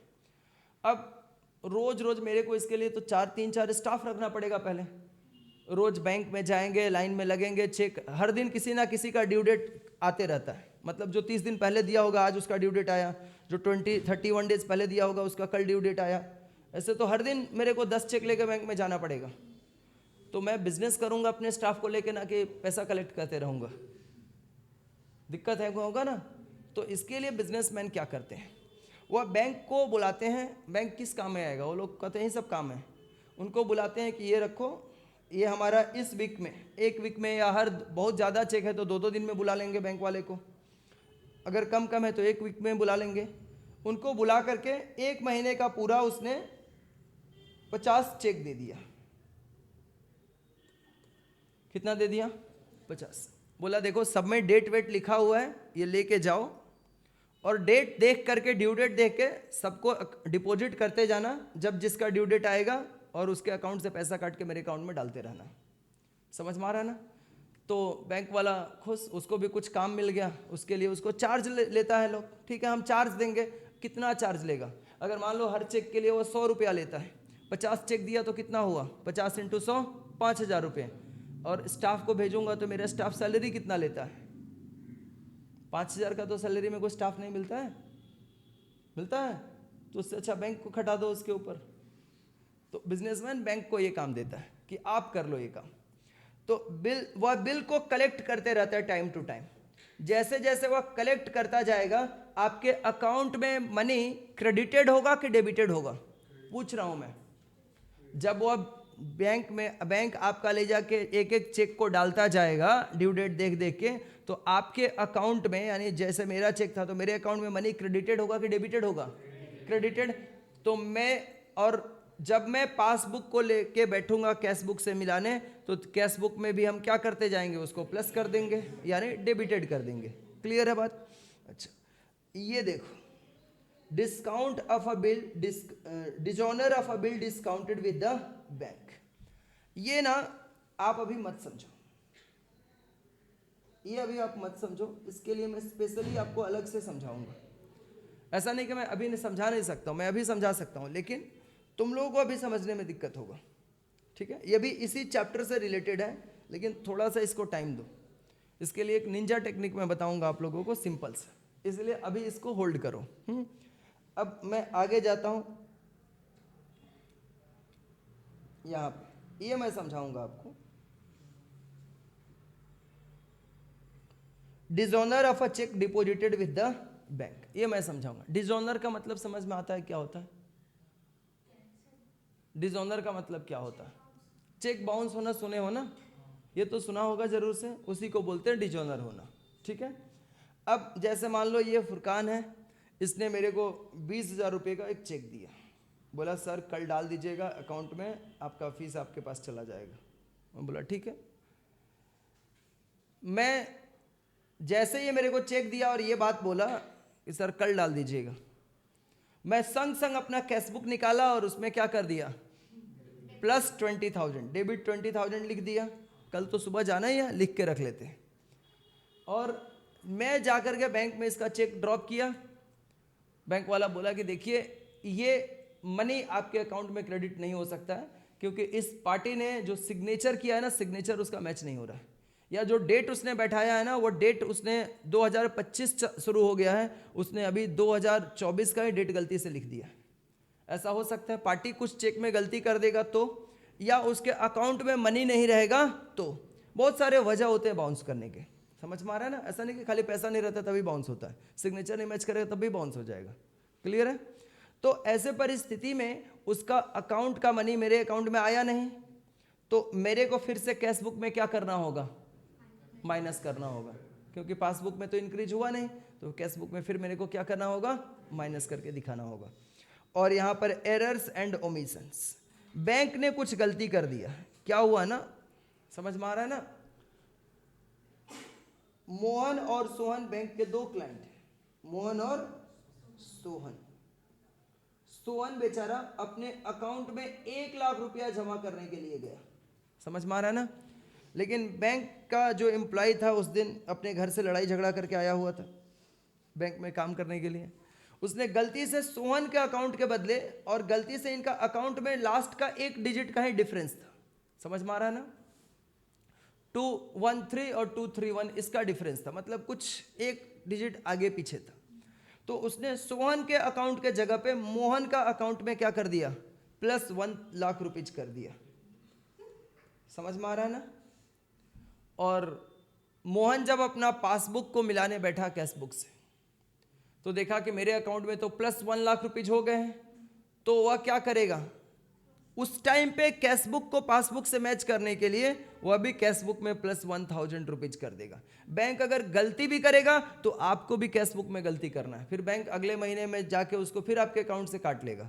जब सोहन क्लेम करने पहुंचेगा तो तब वो चेक कर लेगा, बैंक अपने सिस्टम में देख लेता है, तुरंत चेक करके, और वह आपके अकाउंट में ऐसे आपके अकाउंट से पैसा काट के फिर से सोहन के अकाउंट में डाल देगा, तो फिर आप अगले महीने फिर आप माइनस कर लो। ठीक है, लेकिन ऑन इंस्टेंट आपको ऑलवेज फॉलो पासबुक। बैंक ने अगर रॉन्ग किया है तो आपको भी कैशबुक में रॉन्ग करना है, ताकि आप अपने पासबुक से कैशबुक को क्या कर सको, रिकंसाइल कर सको, मैच कर सको। ठीक है, डन है यहां तक? कोई दिक्कत बच्चों? नहीं। देखो यहां पे time table showing timing of some selected transactions, ये टेबल में कुछ सेलेक्टेड ट्रांजेक्शंस का टाइमिंग डिफरेंस के वजह से डिफरेंसेस अराइज होता है। किसके किसके बीच ये डिफरेंसेस अराइज होता है? पासबुक और कैशबुक के बीच डिफरेंसेस अराइज होता है। किसके किसके बीच? आज को भी सम में नहीं करा पाऊंगा, फर्स्ट क्लास में सम नहीं होता है, सम तो दूसरे क्लास से कराऊंगा। आज तुम लोगों को ये सारा समझाना है मेरे को, ठीक है? सारा समझा दूंगा, और होमवर्क लेकिन आज मिलेगा तुम लोगों को, बिना पढ़ाए होमवर्क मिलेगा तुम लोगों को। देखो कैसे मिलता है, ठीक है? तो पहली बार ऐसा होगा जब मैं एक भी क्वेश्चन नहीं कराऊंगा लेकिन होमवर्क मिलेगा, सारे बच्चों को मिलने वाला। ठीक है, देखो time table showing timing of some selected transactions. Timing difference हुआ था ना, जैसे आयुष वाले ट्रांजेक्शंस के केस में हुआ था। आयुष ने मेरे को आयुष को मैंने चेक दे दिया था, मैं जिस मंथ में दिया था उसने उस मंथ में जाके बैंक में डिपॉजिट नहीं किया था, तो टाइमिंग डिफरेंस के वजह से वह कैशबुक और पासबुक में डिफरेंसेस अराइज हो गया था। तो वही मैं बताने जा रहा हूँ यहाँ पर। टाइमिंग कुछ ऐसे सेलेक्टेड ट्रांजेक्शन्स हैं जिनके टाइमिंग डिफरेंस के वजह से पासबुक और कैशबुक के बीच डिफरेंसेस अराइज होते हैं। इसमें जैसे payment by issuing a cheque, cheque जब इशू होता है timing of recording in cash book, cash book में हम उसको कब रिकॉर्ड करते हैं, जब हम चेक इशू करते हैं तभी हम कैश बुक में रिकॉर्ड कर देते हैं। लेकिन वह पासबुक में कब रिकॉर्ड होता है, जब पार्टी उसको बैंक में प्रेजेंट करता है तब पासबुक में रिकॉर्ड होता है। वह प्रेजेंट करेगा तब तो मेरे अकाउंट से पैसा कटेगा, तब तो हमारे पासबुक में उसको शो किया जाएगा। तो यहाँ पर टाइमिंग डिफरेंस अराइज होता है। दूसरा, रिसिप्ट थ्रू चेक, जब आप चेक के थ्रू रिसिप्ट करते हो, कोई मनी लेते हो, समझ में आ रहा है ना, जैसे आप लोग हमारा फी देते हो तो आप ऑनलाइन पेमेंट कर देते हो, समझ में आ रहा है ना। लेकिन कुछ बच्चों के पेरेंट्स आ गए, बोले कि सर हम चेक से पेमेंट करेंगे, तो हमारे पास चेक लेने का भी 100 पेमेंट्स मोड हम लोग एक्सेप्ट करते हैं। हमारे पास 100 पेमेंट मोड है, समझ में आया ना, कितना पेमेंट मोड है, 100 पेमेंट मोड है मेरा, मतलब लेने का ऑप्शन है। कोई अगर बोलेगा कि सर हम पैसा इस तरीके से नहीं इस तरीके से देंगे, तो भी हम ले सकते हैं उससे। 100 तरीका, सच में 100 तरीका अवेलेबल है। आप लोग रेजर पे का नाम सुने हो, रेजर पे नहीं नाम सुने, गूगल कर लेना, ठीक है। तो रेजर पे एडुकुंज एकेडमी का बिजनेस रजिस्टर्ड है, तो इसमें क्या होता है, वो 100 पेमेंट्स का ऑप्शंस आपको अवेलेबल करता है। 100 तरीके से आप पेमेंट एक्सेप्ट कर सकते हो, समझ में आ रहा है ना, ऑप्शन है लेने का। कोई अगर मान लो दूसरे शहर में बैठा हुआ है, बोलेगा मेरे पास तो क्रेडिट कार्ड है, हम स्वाइप कैसे करेंगे, मशीन तो आपका कोलकाता में है, तो भी हम उससे पेमेंट ले सकते हैं, समझ में आ रहा है ना, क्रेडिट कार्ड से पेमेंट ले सकते हैं, ऑप्शन है हमारे पास, ठीक है। देखो तो यहाँ पे बच्चों, रिसिप्ट थ्रू चेक, जब हमने चेक को डिपॉजिट किया, हमने चेक को डिपॉजिट कर दिया, हमें चेक मिला था भास्कर से, हमने बैंक में जाकर डिपॉजिट कर दिया, और उसी टाइम पे हम कैश बुक में उसको रिकॉर्ड कर लेते हैं। Timing of recording in cash book कब होता है, जब चेक को डिपॉजिट किया जाता है बैंक में, तब हम कैश बुक में रिकॉर्ड करते हैं। लेकिन पासबुक में वो रिकॉर्ड कब होता है, जब बैंक उसको कलेक्ट करता है। बैंक कलेक्ट करता है मतलब जब उसके अकाउंट से मनी काट करके मेरे अकाउंट में डिपॉजिट करेगा, तब जा करके when amount is collected from the bank account of issuing party. Issuing party कौन था, भास्कर। तो भास्कर के अकाउंट से, इशुइंग पार्टी के अकाउंट से जब मनी कलेक्ट करेगा बैंक, तब पासबुक में उसका एंट्री किया जाता है, ठीक है। अच्छा, ये सब जो मैं पढ़ा रहा हूँ आपके स्टडी मेट में भी है। अगले क्लास जब आप क्लास करने के लिए आओगे तो इसको अच्छे से रीडिंग वार के आना है। कोई पॉइंट में डाउट रहेगा तो उसको मैं क्लियर करूंगा, फिर हम लोग स्टार्ट करेंगे, ठीक है। बिना पढ़े गलती से मत आ जाना, नहीं तो फिर 10 नंबर से हाथ धो दोगे, ठीक है। इसके बाद है direct payment made by the bank. Bank जब डायरेक्ट पेमेंट करता है तब हम कैश बुक में कब रिकॉर्ड करते हैं, when entry is posted bye the bank in passbook. जब बैंक पासबुक में एंट्री कर देता है और फिर पासबुक को हम लोग अपडेट करा करके चेक करते हैं, तब जा करके हम लोग कैश बुक में उसको रिकॉर्ड कर पाते हैं। लेकिन पासबुक में कब रिकॉर्ड होता है, जब बैंक डायरेक्ट पेमेंट करता है उसी समय पासबुक में रिकॉर्ड हो जाता है, ठीक है। ये सब टाइमिंग डिफरेंस है। इसी तरीके से यहाँ पे देखो, डायरेक्ट कलेक्शन ऑफ बिल्स और cheque. Direct collection of bills और चेक, डायरेक्ट कलेक्शन होता है तो एंट्री कब होता है, जब पासबुक में एंट्री हो जाएगा। जैसे अभी मैं चेक वाला एग्जांपल बताया था कि बहुत सारा चेक कलेक्ट होता है, तो जितना चेक कलेक्ट होता जाता होगा, राम श्याम जोदू मोदू गीता बबीता सीता, जिसका जिसका चेक हमारा अकाउंट में डिपॉजिट होता होगा, बैंक जब पासबुक में इसकी एंट्री दिखा देगा तभी हम कैश बुक में उसको अपडेट कर पाएंगे, है ना। तो कैश बुक में कब रिकॉर्ड करते हैं, when entry is posted bye the bank in the passbook, तभी हम कैश बुक में लिख पाएंगे। और when amount is collected by the bank, लेकिन पासबुक में कब लिख दिया जाता है, जैसे ही बैंक कलेक्ट करता है उन लोगों के अकाउंट से मनी हमारे अकाउंट में, उसी समय बैंक अपने पासबुक में उसको रिकॉर्ड कर देता है। बैंक चार्जेज, बैंक अगर चार्ज काटता है तो पासबुक में जब रिकॉर्ड होता है तभी कैश बुक में हम रिकॉर्ड कर पाते हैं, लेकिन बैंक जब भी जिस मोमेंट पे चार्ज काटता है उसी समय वह पासबुक में रिकॉर्ड कर देता है, ठीक है। ये सारे डिफरेंसेस हैं। इसके बाद से देखो, need for bank reconciliation statement. Bank reconciliation statement बनाने की जरूरत क्यों होती है, for the following reason bank reconciliation statement has a great importance in accounting. बहुत जरूरी है इसका, ताकि हम करेक्ट अकाउंट अपना बना सकें। अच्छा, अकाउंटिंग अगर रॉन्ग हो जाएगा, सीए की पढ़ाई लोग क्यों करता है, इसका मतलब क्या है पढ़ने का, सीए का पढ़ाई करने का मतलब क्या है लोगों को, ताकि जितने बड़े ये बिजनेस वर्ल्ड है उसकी बुक ऑफ अकाउंट्स करेक्ट बनाया जा सके। करेक्ट अकाउंट, कोई गलत अपना अकाउंट नहीं प्रेजेंट करे। अकाउंटिंग तो होता ही है, उस अकाउंटिंग सही से हुआ है कि नहीं, सीए ने सही से बुक ऑफ अकाउंट्स तैयार किया है कि नहीं, इसके लिए अलग से ऑडिटिंग होता है। ऑडिटिंग क्या होता है? उस प्रिपेयर्ड किए गए बुक ऑफ अकाउंट्स का एग्जामिनेशन करना कि ये सही हुआ है कि इसमें कुछ एरर है, इसको बोलते हैं ऑडिटिंग। समझ में आ रहा है ना? तो ऑडिटिंग भी इसका अलग से चेक होता है, वह भी चार्टर्ड अकाउंटेंट ही करता है, लेकिन एक बनाता है तो दूसरा उसको चेक करता है, दोनों के रोल अलग अलग है। तो करेक्टनेस ऑफ अकाउंट्स में मेंटेन करने के लिए बीआरएस प्रिपेयर किया जाता है। Number 2, provide internal check. Internal check का मतलब इंटरनली हमारे बिजनेस में क्या लूफॉल्स हो रहे हैं, क्या ट्रांजैक्शंस मिस्टेक हो रहे हैं, उसको चेक करने के लिए हम लोग बीआरएस प्रिपेयर करते हैं। डेप्ट रिकवरी के लिए, अच्छा एक मेरे को बात बताओ, अगर मान लो आप बिजनेस करते हो, कल को तुम लोग भी बिजनेस करेगा या किसी के बिजनेस में जाके जॉब करेगा, दो ही काम करेगा। तो तुम्हारे अगर मान लो 50 पार्टीज हैं, अगर आपने सही से उनका रिकॉर्ड नहीं रखा तो आप टाइम से मनी उनका रिकवर कर पाओगे क्या? आप 2 4 5 लोगों से, अगर मान लो आयुष ने भास्कर को रुपया कर्ज दिया है तो उसको याद रहेगा, उसको मैंने 20 रुपया दिया था, मांगना है मांगना है मांगना है।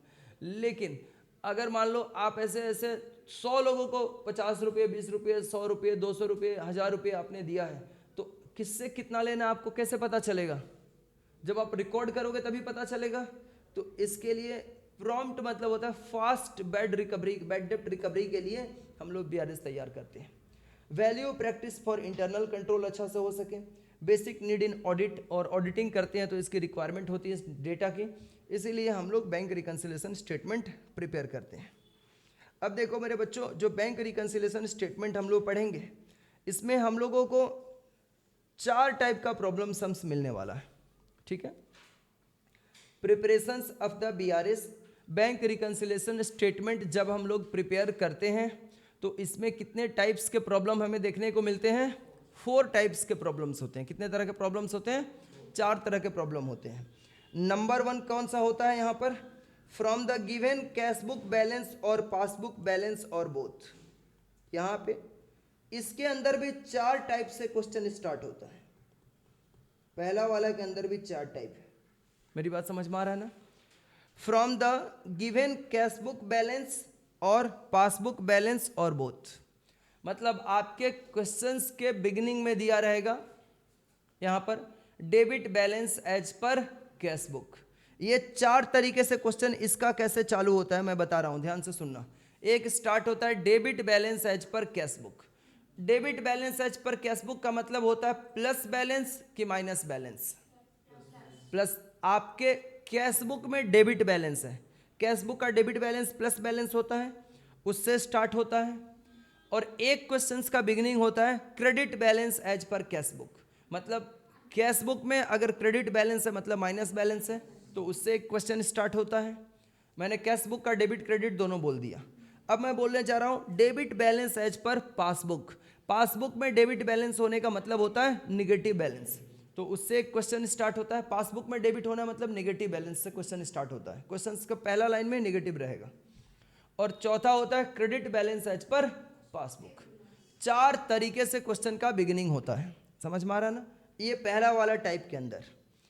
और एक दूसरा होता है from the extract of cash book as well as the passbook relating to the same month.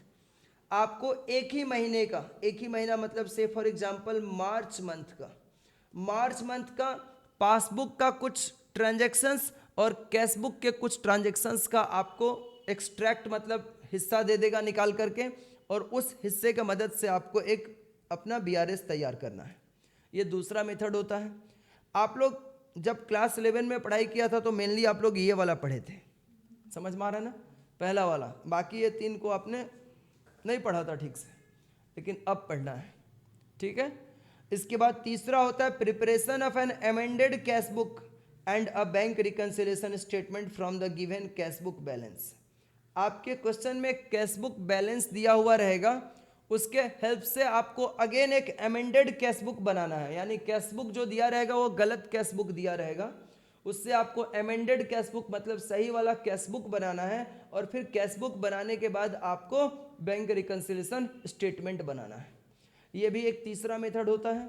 और नंबर 4 है preparation of an amended cash book and a BRS from the extract of the cash book as well as the passbook, यानी फिर से आपको cash book और passbook का extract देगा। Extract का मतलब होता है part of the cash book और पार्ट ऑफ द पासबुक, कुछ हिस्से ट्रांजैक्शंस के निकाल के आपको देंगे। उसके हेल्प से आपको पहले कैश बुक प्रिपेयर करना है और फिर कैश बुक के बाद आपको बीआरएस भी प्रिपेयर करना है। 4 तरीके के सम आ सकते हैं एग्जाम्स में, कोई भी आ सकता है, लेकिन सर हम लोगों को बहुत कुछ याद रखना पड़ेगा।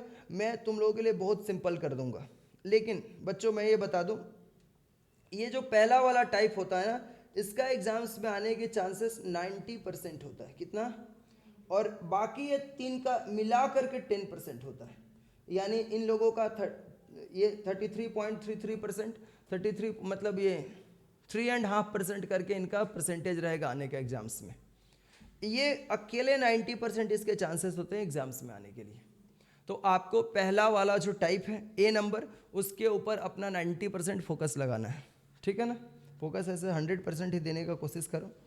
अभी देखो इसमें मैंने चारों बताया ना कि फर्स्ट वाला जो होता है प्रिपरेशन ऑफ द, अभी होमवर्क देखो कैसे तुम लोगों को मिलेगा। यहाँ पर क्या करना है, preparation of the bank reconciliation statement from the given cash book balance और पासबुक बैलेंस और both. Given cash book balance, given passbook balance, इसके मदद से आपको क्या करना है, या दोनों के मदद से आपको बीआरएस अपना प्रिपेयर करना है। इसके लिए हमें क्या करना होता है, इसके अंदर भी 4 तरह के प्रॉब्लम सम्स मिलते हैं। देखो कैसे, ये कैश बुक वाला 2 ठो मिलता है, कैश बुक वाला 2 ठो मिलता है, जिसको मैंने बोला ना favourable balance as per cash book. Favourable balance as per cash book का मतलब होता है debit balance as per cash book. अभी थोड़ी देर पहले मैं चारों को डिस्कस भी किया था, debit balance as per cash book, ठीक है। दूसरा आपको मिलेगा ओवरड्राफ्ट बैलेंस कैश बुक के अकॉर्डिंग, तो ये हो जाएगा credit balance as per cash book. इसको आप लिख भी सकते हो, क्रेडिट बैलेंस एज पर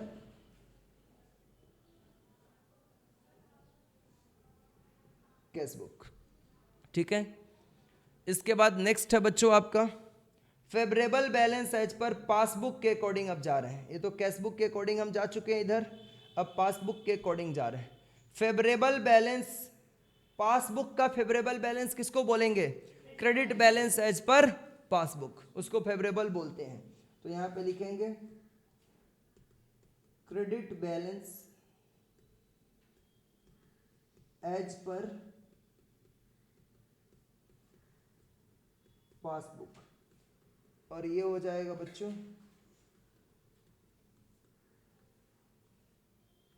डेबिट बैलेंस एज पर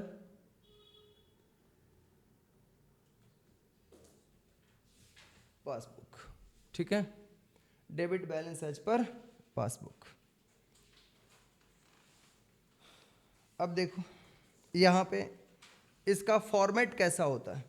अब हम लोग एक एक करके बच्चों स्टार्ट करेंगे। इस चारों का फॉर्मेट 4 तरीके से बनता है। ये मैं एक फॉर्मेट आपको अभी समझाने जा रहा हूं, एक फॉर्मेट, और बाकी 3 फॉर्मेट आपको कॉपी पे लिख के अगले क्लास लेकर आना है। सर कैसे हम लोग लिखेंगे वो मैं बताऊंगा, कैसे लिखना है वो भी मैं हेल्प करके भेजूंगा आपको, ठीक है। देखो सबसे पहले debit balance as per cash book, इसको बस याद रखना, ये बाकी 3 को मैं याद करा दूंगा, ठीक है। कितना मिनट में, 1 मिनट इसको याद करने में लगेगा, 1 मिनट इसको, 1 मिनट इसको, 3 मिनट में, ठीक है। बस आप एक वाले पे फोकस कर लो, debit balance as per cash book. बाकी 3 को मैं याद करा लूंगा, गारंटी मैं बोल रहा हूँ, क्लियर है। When starting point is balance as per cash book, मतलब आपके क्वेश्चंस का बिगिनिंग कहाँ से होगा, स्टार्टिंग पॉइंट क्या होगा, balance as per cash book. अच्छा मेरे प्यारे बच्चों, अगर मान लो एग्जाम्स के क्वेश्चंस में बोला रहेगा सिर्फ balance as per cash book, ये नहीं बोला रहेगा debit balance as per cash book या credit balance as per cash book, समझ में आ रहा है ना। तो आप क्या समझोगे, balance as per cash book का मतलब समझोगे debit balance as per cash book, ठीक है।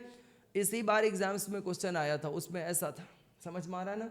Balance as per cash book, balance as per cash book का मतलब क्या समझोगे, debit balance as per cash book, clear है। अच्छा, if BRS is prepared with favourable balance. Favourable balance मतलब positive balance as per cash book, that means debit balance of the cash book. The impact of all transactions on the passbook कैसे होगा, ये यहाँ पर format बना हुआ है बच्चों। देखो एग्जाम्स में क्वेश्चंस का फॉर्मेट ऐसा ही रहेगा, एग्जाम्स में क्वेश्चंस की फॉर्मेट सेम टू सेम ऐसा ही रहने वाला है। देखो कैसा रहेगा, हम लोग सबसे पहले ऊपर हेडिंग में लिखेंगे bank reconciliation statement as on और फिर डेट लिखेंगे, ठीक है ना, एज ऑन फिर डेट लिखेंगे। कॉलम कैसे बनेगा, एक कॉलम बनाएंगे माइनस का, एक कॉलम बनाएंगे प्लस का और एक कॉलम बनाएंगे पार्टिकुलर्स का, ठीक है। इसमें लिखेंगे पॉजिटिव आइटम्स, इसमें लिखेंगे निगेटिव आइटम्स और फिर रुपीज पार्टिकुलर्स। और स्टार्ट कैसे करेंगे हम लोग, स्टार्ट करेंगे हम लोग यहाँ पर लिख के debit balance as per cash book, debit balance as per cash book. जब debit balance as per cash book लिखेंगे और आपको अभी अभी पता चला है कि debit balance as per cash book positive balance होता है, कैसा बैलेंस होता है, पॉजिटिव बैलेंस होता है, प्लस बैलेंस होता है, तो उसको हम उसका अमाउंट कहाँ पे लिखेंगे, प्लस आइटम में लिखेंगे। किधर लिखेंगे, प्लस आइटम में लिखेंगे, ठीक है। अच्छा, इसके बाद अब थोड़ा बस एक लाइन, ये सब सर ये क्या है, ये वाला नहीं समझा रहे, ये 15 मिनट के बाद समझाऊंगा, पहले ये देखो। उसके जस्ट नीचे हम लिखेंगे ऐड, क्या लिखेंगे, ऐड। और ऐड के बाद ये हेडिंग देंगे, ये सब नहीं लिखेंगे। ऐड लिखने के बाद ना ये सब ऑल दोज ट्रांजेक्शन ये सब नहीं लिखना है, ये सब लिखना ही नहीं, एग्जाम्स में भी नहीं लिखना है। फॉर्मेट में लिखना चाहते हो तो लिख सकते हो, एग्जाम्स में नहीं लिखना है, ठीक है। और ऐड लिख करके और इसको ऐड से अंडरलाइन करके और ABCD करके बाकी चीज़ लिखेंगे। थोड़ा गैप के बाद, जैसे कि कुछ ट्रांजेक्शन्स प्लस में जाता है, कुछ माइनस में जाता है। जैसे मान लो क्वेश्चंस जो एग्जाम में आएगा, अगर उसमें मान लो 10 ट्रांजेक्शन्स है तो ये अप्रॉक्सीमेट मान के चलो कि 6 प्लस में जा सकता है, 4 माइनस में जा सकता है। तो आपको एटलीस्ट 6-7 लाइन का जगह रखने के बाद फिर थोड़ा नीचे जा करके क्या लिखना है, लेस, ठीक है। अब स्टार्ट करते हैं। अब तुम ही लोग सारा कुछ बताएगा, मैं कुछ नहीं बताने वाला हूँ, ठीक है। तुम ही लोग यस और नो पे मुहर लगाएगा कि ये सही है कि गलत है, ठीक है, तुम ही लोग बताएगा। यहाँ पे मुझे ये बताओ, check issued but not yet presented for payment. हमने चेक इशू कर दिया लेकिन आयुष ने उस चेक को प्रेजेंट नहीं किया, तब हमने अपने कैश बुक से, अभी हमारा स्टार्टिंग पॉइंट क्या है, debit balance as per cash book या credit balance as per cash book. Cash book starting point है ना, कैश बुक स्टार्टिंग पॉइंट है ना, तो कैश बुक से स्टार्ट कर रहे हैं। हमें यह देखना है कि कैश बुक में क्या गड़बड़ी हो रही है, लेकिन पासबुक को फॉलो करते हुए हमें देखना है, ठीक है। तो आयुष ने हमारा चेक डिपॉजिट नहीं किया, हमने जब चेक इशू किया तो हमने कैश बुक में माइनस कर दिया था, लेकिन उसने मेरा चेक डिपॉजिट नहीं किया, तो मेरा बैंक में बैलेंस अभी भी बढ़ा हुआ है लेकिन कैश बुक में हमने माइनस कर दिया था। तो फिर से कैश बुक में क्या करेंगे, प्लस करेंगे। तो देखो ये प्लस आइटम में लिखा हुआ है, दिख रहा है ना। और प्लस आइटम में लिखोगे तो अमाउंट भी ये x के जगह पर क्या आ जाएगा, अमाउंट आएगा। और वो अमाउंट तुम लोग क्वेश्चन में अमाउंट दिया रहेगा, वो अमाउंट यहाँ पर बैठा होगा प्लस वाले कॉलम के अंदर ही, ये प्लस वाला कॉलम है, ठीक है ना, ओके।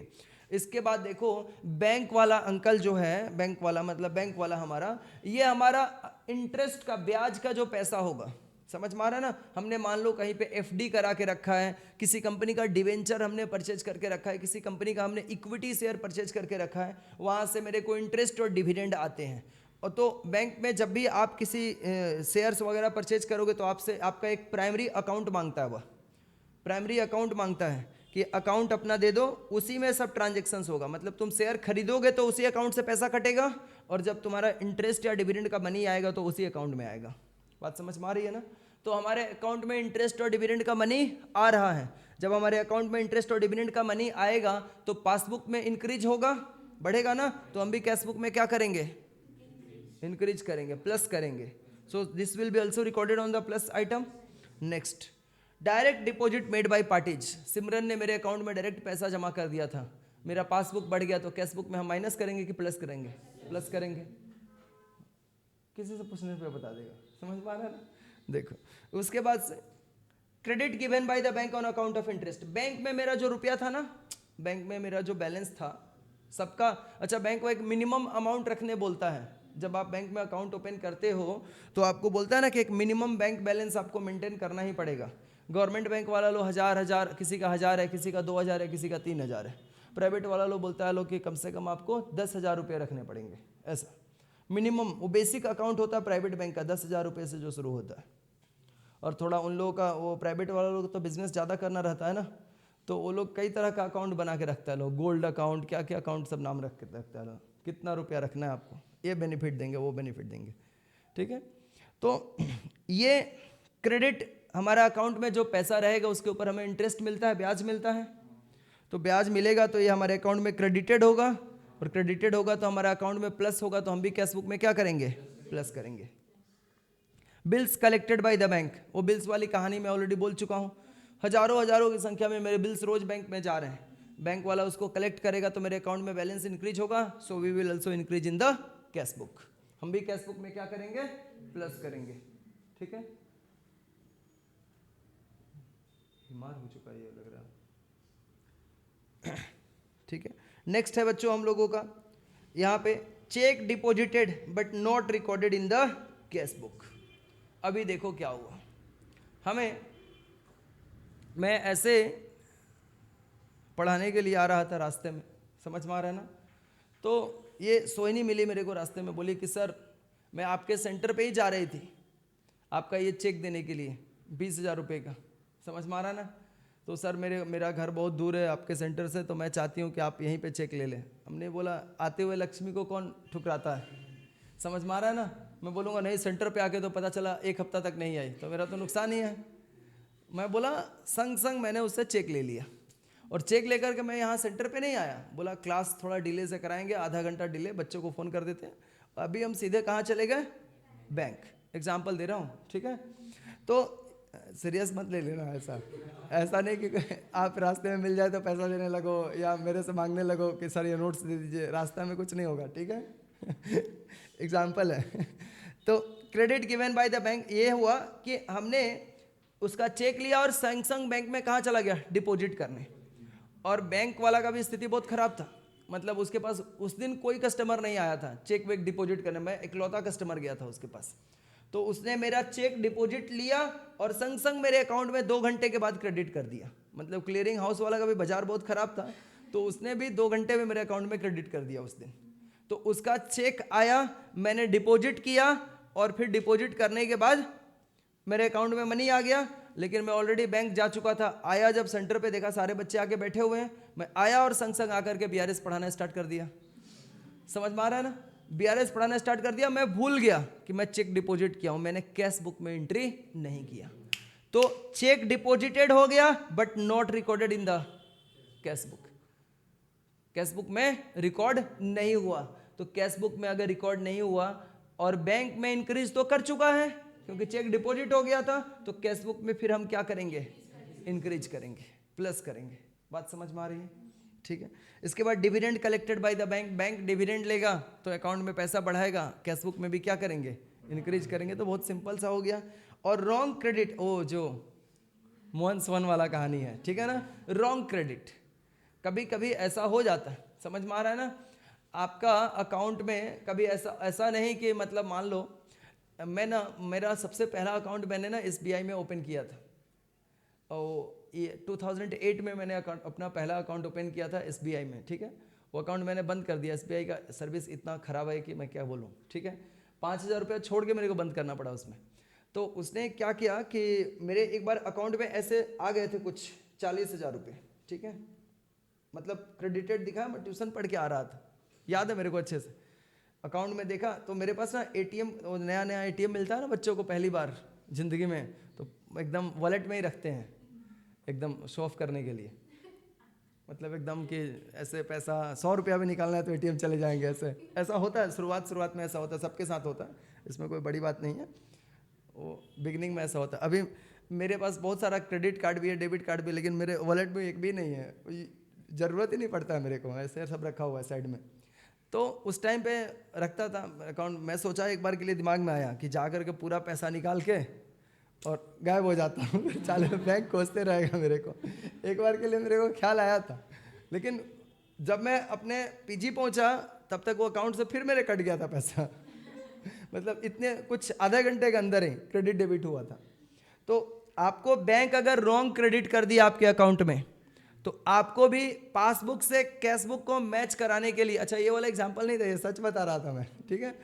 तो आपको भी अपने पासबुक से कैशबुक को मैच करने के लिए कैशबुक में प्लस करना होगा। बैंक अगर रॉन्ग क्रेडिट किया, रॉन्ग डेबिट नहीं, रॉन्ग क्रेडिट, गलती से आपके अकाउंट में कोई मनी डिपॉजिट कर दिया है, तो आपको भी तब उस टाइम पे, उस मंथ के एंड पे अपने पासबुक से कैशबुक को मैच कराने के लिए आपको भी कैशबुक में वो रॉन्ग क्रेडिट करके दिखाना है, यानी कैशबुक में आपको डेबिट साइड में ऐड करना है, ठीक है। डन है बात।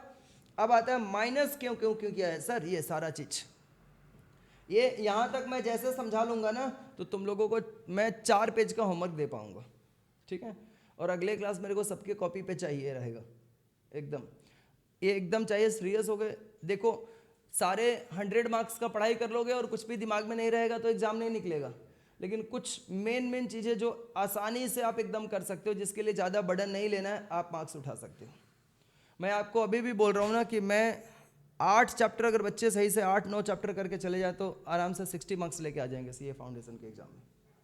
ज़्यादा पढ़ाई नहीं करना आपको, लेकिन वो कौन सा चैप्टर है, क्या पढ़ के जाना है, वो सब आपको जानना पड़ेगा और उसके ऊपर स्ट्रॉन्ग कमांड अपना बनाना पड़ेगा पहले, एग्जाम्स के पहले। ये सब कौन सा ट्रांजेक्शन्स हैं जो हम लोग डिक्रीज कर देता है पासबुक को, हमारे डिक्रीज कर देता है। पासबुक डिक्रीज हो जाएगा, ठीक है ना, पासबुक अगर डिक्रीज हो जाएगा, तुमको समझ में आ रहा है ना, ठीक है, डिक्रीज हो जाएगा तो कैशबुक में भी हमें डिक्रीज करके दिखाना पड़ेगा।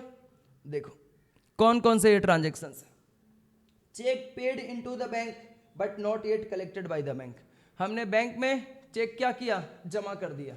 भास्कर का चेक मेरे को मिला था, मैंने अपने कैशबुक में प्लस करके लिख दिया था, बैंक में डिपॉजिट भी कर दिया, लेकिन बैंक वाले ने क्लियर नहीं किया, तो मेरे कैशबुक में तो मनी बढ़ा हुआ है, लेकिन पासबुक में इंक्रीज किया क्या नहीं, तो फिर से कैशबुक को हम क्या करेंगे, माइनस कर देंगे। क्लियर है। दूसरा है direct payment made by the bank, वो एसआरके वाली एग्जांपल, डायरेक्ट पेमेंट हो रहा है, समझ में आ रहा है ना। आप लोग कुछ ऑटो डेबिट किया हुआ रहता है बहुत सारा, आपको आजकल सबके लिए ये ऑप्शन पूछता है, समझ में आ रहा है ना। आप कोई जैसे मान लो कोई सब्सक्रिप्शन, आपने नेटफ्लिक्स का सब्सक्रिप्शन आपने लिया, समझ में आ रहा है ना, तो उसमें पूछता है कि ऑटो डेबिट ऑप्शन ऑन रहेगा, आप ऑटो डेबिट करके रखो, हर महीने आपके अकाउंट से कट जाएगा, समझ में आ रहा है ना, आपको पूछने की जरूरत भी नहीं पड़ेगी। तो ये अकाउंट से इंटीमेशन मतलब आपका ले चुका है, आपने खुद इंटीमेट किया है। अब तो हमारे जैसे गरीब लोग भी इंटीमेशन देने लगे हैं नेटफ्लिक्स का सब्सक्रिप्शन लेने के लिए, ठीक है ना। देखो तो direct payment made by the bank, bank direct payment करेगा आपके अकाउंट से, यानी पासबुक में मनी क्या हो जाएगा, डेबिटेड, तो आपको भी कैशबुक में क्रेडिटेड करना होगा, यानी कैशबुक में उसे माइनस करना होगा, ठीक है। Debit made by the bank on account of interest on overdraft, overdraft का भी मैंने एग्जांपल दिया था। ओवरड्राफ्ट का मतलब क्या होता है, बैंक में निगेटिव बैलेंस होना। अच्छा मान लो आपके अकाउंट में 9 लाख रुपया बैलेंस पड़ा हुआ है, 9 लाख रुपया, ठीक है ना, लेकिन आपका मतलब वो आपका रुपया है जो आपके करंट अकाउंट में पड़ा हुआ है, वो बैंक का ओडी नहीं है, लेकिन ओडी भी आपको बैंक ने 5 लाख रुपया आगे दे करके रखा हुआ है, मतलब आप यूज करोगे तभी आपका ब्याज लगेगा, नहीं तो ब्याज नहीं लगेगा, ठीक है। तो आपने 9 लाख रुपया आपका अकाउंट में है, लेकिन आपका कोई क्रेडिटर आ गया जिसको 10 लाख रुपीज का पेमेंट करना है, तो आप क्या करोगे, बोलोगे अभी मेरे पास 9 लाख रुपया का ही बैलेंस है, 9 लाख का चेक दे दो। आप अपना इज्जत गंवाओगे क्रेडिटर के सामने, बिजनेस करते हो ना, कि आप उसको 10 लाख का ईगो में आगे चेक काट के दोगे, पूछ रहा हूं मैं, 10 लाख का चेक काट के दोगे। कभी भी आप घर में बिना सब्जी का रोटी खा लो, लेकिन आप बिजनेस वर्ल्ड में जाके अपनी बदनामी तो नहीं करा सकते हो। बोलोगे नहीं अभी मेरे पास पैसा नहीं है, अगली बार से आपको वो सप्लाई देना ही बंद कर देगा। अगर आपने ये बात बोल दिया ना कि मेरे अकाउंट में पैसा नहीं है, अभी मैं पेमेंट नहीं दूंगा, तो अगली बार से आपको बिजनेस में सप्लाईज देना ही बंद कर देगा। दूसरे डायरेक्ट नहीं बोलेगा कि तू गरीब हो गया है, तेरे अकाउंट में पैसा नहीं है, किसी और तरीके से आपको नहीं देगा। तो बिजनेस में ऐसा तो आप बोल ही नहीं सकते हो मेरे अकाउंट में पैसा नहीं है। तो आपने 10 लाख का उसको चेक दे दिया, आपके अकाउंट में कितना माइनस बैलेंस हो गया? 1 लाख। लेकिन आपका ओवरड्राफ्ट वाला पैसा तो था, 1 लाख आपने ओवरड्राफ्ट से मनी निकाल लिया। अब बैंक वाला को ये पता चल गया, जैसे आपका अकाउंट से पैसा कटेगा 10 लाख, बैंक वाला का 1 लाख रुपया कटेगा। आपका तो 9 लाख गया, लेकिन बैंक वाला का 1 लाख जाएगा, उसको तुरंत इंटीमेशन हो जाएगा, अच्छा अब इंटरेस्ट चार्ज करेंगे इसके ऊपर। आपको जितना, अगर मान लो आप 1 हफ्ता तक उस मनी को नहीं जमा किया, 1 महीना तक नहीं जमा किया, बैंक आपके ऊपर ब्याज चार्ज करता रहेगा, ठीक है। तो ब्याज जो भी चार्ज करेगा, आपके अकाउंट में से ओवरड्राफ्ट में 4 लाख रुपया बचा हुआ था ना 5 लाख में से, उसी में से और माइनस करता जाएगा, समझ में आ रहा है ना, और फिर उसके ऊपर भी ब्याज लगाता जाएगा। ऐसा होता है ओवरड्राफ्ट में। बी केयरफुल, एकदम ध्यान से मेरी बात को सुनो, मैं गलत कुछ नहीं बोल रहा हूँ, ठीक है।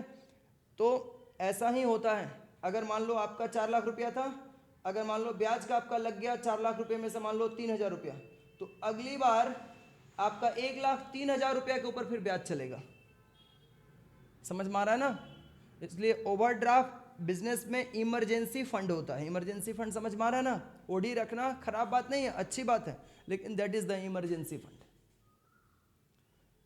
और जो बिजनेसमैन होते हैं उन लोग उसको कितना दिन माइनस रखता है, 2 दिन 3 दिन ऐसे, फिर 2-3 दिन में उनका सेल होगा, कोई पार्टी पेमेंट करेगा, अकाउंट में बैलेंस आ जाएगा, मेंटेन हो गया।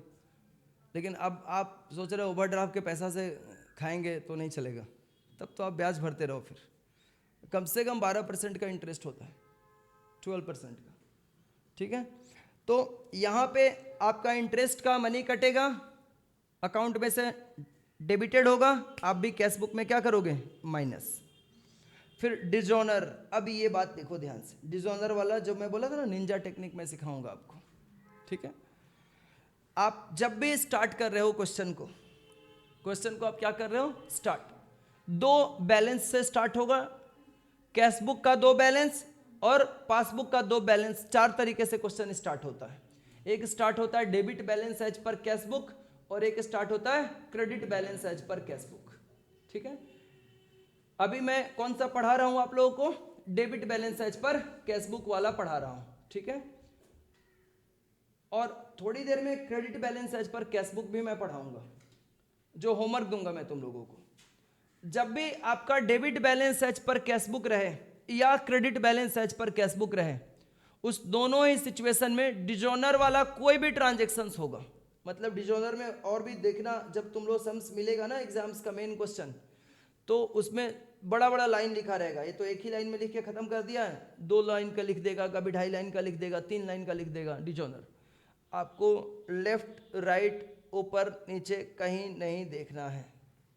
Debit balance as per cash book और credit balance as per cash book से जब आप स्टार्ट करोगे क्वेश्चन को, डिजोनर वर्ड को देखते ही आपको माइनस करना है। क्यों माइनस करना है? रीजन मैं एक्सप्लेन कर रहा हूं, अब रीजन एक्सप्लेन कर रहा हूं, लेकिन आपको बस इतना याद रखना है, सर ने बोला था debit balance as per cash book से क्वेश्चन स्टार्ट होगा या credit balance as per cash book से क्वेश्चन स्टार्ट होगा, डिजोनर को क्या करना है? माइनस। क्यों करना है? वजह सुनो ध्यान से।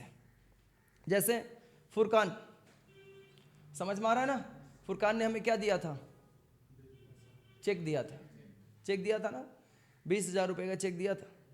और वो चेक मैं बैंक में, जब मुझे चेक दिया तो मैं तो अपने कैश बुक में क्या कर दिया? उसको प्लस कर दिया था ना, मैंने अपने कैश बुक में उसको प्लस कर दिया था। जब मैंने बैंक में उसको डिपॉजिट किया तो बैंक वाला ने बोला कि उस बच्चे का सिग्नेचर, पहली बार अकाउंट ओपन किया, सिग्नेचर नहीं मैच कर रहा उसका, समझ में आ रहा है ना। तो ये पैसा हम आपको नहीं दे सकते, हो सकता है कोई चोरी करके उसके अकाउंट से सिग्नेचर कर दिया हो गलत, ऐसा भी हो सकता है। तो बैंक पैसा देने से इनकार कर दिया, वो चेक क्या हो गया? बाउंस। तो मैं उसे क्या बोलूँगा? डिजोनर। अब मैंने अपने कैश बुक में पहले क्या कर दिया था? प्लस। लेकिन जब चेक क्लियर नहीं हुआ, मेरे अकाउंट में पैसा नहीं आया, तो मैं भी कैश बुक में से फिर क्या कर दूंगा? माइनस। इसलिए डिजोनर को क्या करेंगे? माइनस। बात समझ में आ रही है ना। तो आप मेरे प्यारे बच्चों, आपको याद क्या रखना है, जब भी debit balance as per cash book या credit balance as per cash book से क्वेश्चंस की स्टार्टिंग होगी और डिजोनर वर्ड का कोई भी ट्रांजैक्शंस मिले, उसमें डिजोनर लिखा है, आंख बंद करके उसको माइनस में लिख दो, ठीक है। सुनो मेरी बात। दूसरी बात, जब भी debit balance as per cash book या credit balance debit balance as per passbook और credit balance as per passbook question का स्टार्ट होगा, कैश बुक नहीं बोल रहा हूँ, पासबुक, तो डिजोनर वर्ड को देखते ही आप क्या कर दोगे? प्लस आइटम में लिखोगे, ठीक है। प्लस आइटम में लिखोगे।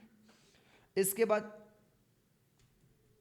Check received and recorded in cash book, हमने चेक ले लिया, कैश बुक में उसको रिकॉर्ड भी कर दिया, लेकिन बैंक में अभी तक नहीं भेजा। हमने क्या किया, हमने यहाँ पे ये रायसा है, इसका हमें एक चेक मिला, चेक हमने लिया, कैश बुक में लिख दिया और चेक को कैश बुक के अंदर रख के भूल गया 2 महीने तक, बैंक में डिपॉजिट नहीं किया। कैश बुक में तो बैलेंस हमने बढ़ा दिया, लेकिन बैंक में हमने जमा किया क्या, चेक नहीं, तो बैंक में बैलेंस इंक्रीज नहीं हुआ, लेकिन कैश बुक में तो हम प्लस कर चुके थे, तो फिर से कैश बुक में क्या करेंगे, माइनस करेंगे। ठीक है, सोचना है, एक बार के लिए रुक के सोचना है, एकदम सही ट्रांजेक्शन तुम लोग कर पाएगा। उसके बाद क्या है, cheque issued but omitted to be recorded in the cash book, हमने चेक इशू किया, हमने किसी को चेक दिया, चेक काट के दिया, लो पेमेंट, ठीक है, और चेक दिया, सामने वाले ने चेक को ले जाके बैंक में जमा किया, बैंक से पैसा कट गया, लेकिन हमने अपने कैश बुक में उसको रिकॉर्ड ही नहीं किया था, भूल गए थे, ओमिट हो गए थे लिखना। ओमिट मतलब होता है भूल जाना। जब मैंने देखा कि अरे ये तो अमाउंट कट चुका है मेरे अकाउंट से, पासबुक में हमने देखा, तब याद आएगा कि अच्छा हमने तो चेक दिया था इसको, कैश बुक में रिकॉर्ड नहीं किया था, तो अभी कैश बुक में रिकॉर्ड करेंगे तो प्लस करके रिकॉर्ड करेंगे कि माइनस करके, जब चेक इशू किए थे तो माइनस ही करेंगे, तो माइनस होगा ये भी। ठीक है, अब मेरी बात ध्यान से सुनो बच्चों, होमवर्क क्या तुम लोगों का, ये तो तुम लोगों को कॉपी पे लिखना ही है। सर क्यों मेहनत करा रहे हैं दोबारा से, ये कॉपी पे लिखना है, जो यहाँ पर है वो भी कॉपी पे लिखना है याद करने के लिए, एक बार लिख लोगे तो याद हो जाएगा। लेकिन आपका दूसरा होमवर्क क्या, ध्यान से सुनो, ये वाला तो लिखना ही है कॉपी पे, 4 पेज लिख के लाना है, एक पेज में ये फॉर्मेट और बाकी 3 और बता रहा हूँ, ध्यान से सुनो करना क्या है उसमें। उसमें दूसरा वाला जब फॉर्मेट स्टार्ट करोगे ना, ये फर्स्ट वाला है आपका, ये देखो ये फर्स्ट वाला है, कौन सा, 1 नंबर दिख रहा है ना।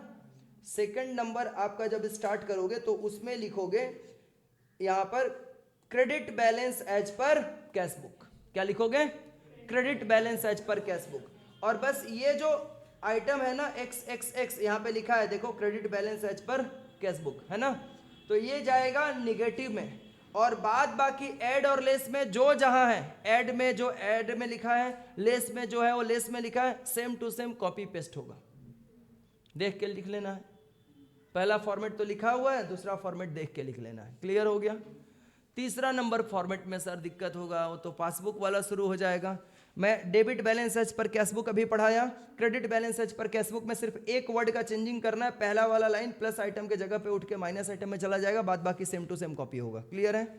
तीसरा नंबर में क्या करना है आपको, तीसरा में आपको करना है ना, देखो यहाँ पर सुनो तो मेरी बात, तब तीसरा वाला तुम लोग क्या लिखना चाहते हो, पहले क्रेडिट की पहले डेबिट, क्रेडिट बैलेंस लिखना चाहते हो, चलो तुम लोग क्रेडिट बोल रहे हो तो क्रेडिट ही लिखो, credit balance as per passbook. तो credit balance as per passbook होने का मतलब होता है पॉजिटिव बैलेंस, तो आप प्लस आइटम में लिखोगे और उसके बाद क्या करोगे, जितना लेस में है वो सब आ जाएगा ऐड में, कहाँ आ जाएगा, ऐड में आ जाएगा। मतलब आप ये सारा लेस वाला का जो XXX है इसको उठा के इधर XXX पे लिख देना, ये सारा लेस वाला अमाउंट जितना A से लेके H तक है वो सब आ जाएगा ऐड में, और ऐड वाला जितना वो सब कहाँ चला जाएगा, लेस में, बस यही कर लेना, ठीक है। और जब फिर 4 नंबर करोगे, 4 नंबर क्या करोगे, debit balance as per passbook, तो उसका भी आप debit balance as per passbook मतलब निगेटिव बैलेंस होता है, तो कहाँ पे लिखोगे, माइनस में, और फिर उसके बाद वही वाला काम करोगे जो तीसरा नंबर में किया, वहीं सेम कॉपी पेस्ट हो जाएगा। मतलब जो यहाँ पर लेस में है वो ऐड में जाएगा, ऐड में जो लेस में आएगा। बात समझ में आ रही है। ये 4 होमवर्क आपको फॉर्मेट बना के कॉपी पे ले आना है, देख करके पूरा। जैसे ही आओगे सर हो गया है, तो उसके बाद देखो कोई भी और रूल्स वगैरह कुछ नहीं है, सीधे क्वेश्चन नंबर 1 से हम लोग क्या करेंगे, बिगिन। और अगले क्लास में कम से कम 3 बड़े बड़े सम आपको करवाऊंगा मैं, ठीक है। एकदम इसको सर भूल गए, सर याद आया था बैठे थे लेकिन भूल गए, ऐसा बहाना नहीं चलेगा, ठीक है। अगला अकाउंट्स क्लास आपका फिर कब रहेगा, थर्सडे को, तो थर्सडे को मेरे को ये चाहिए, ठीक है। चलो, thank you so much my dear students, bye bye, take care all of you.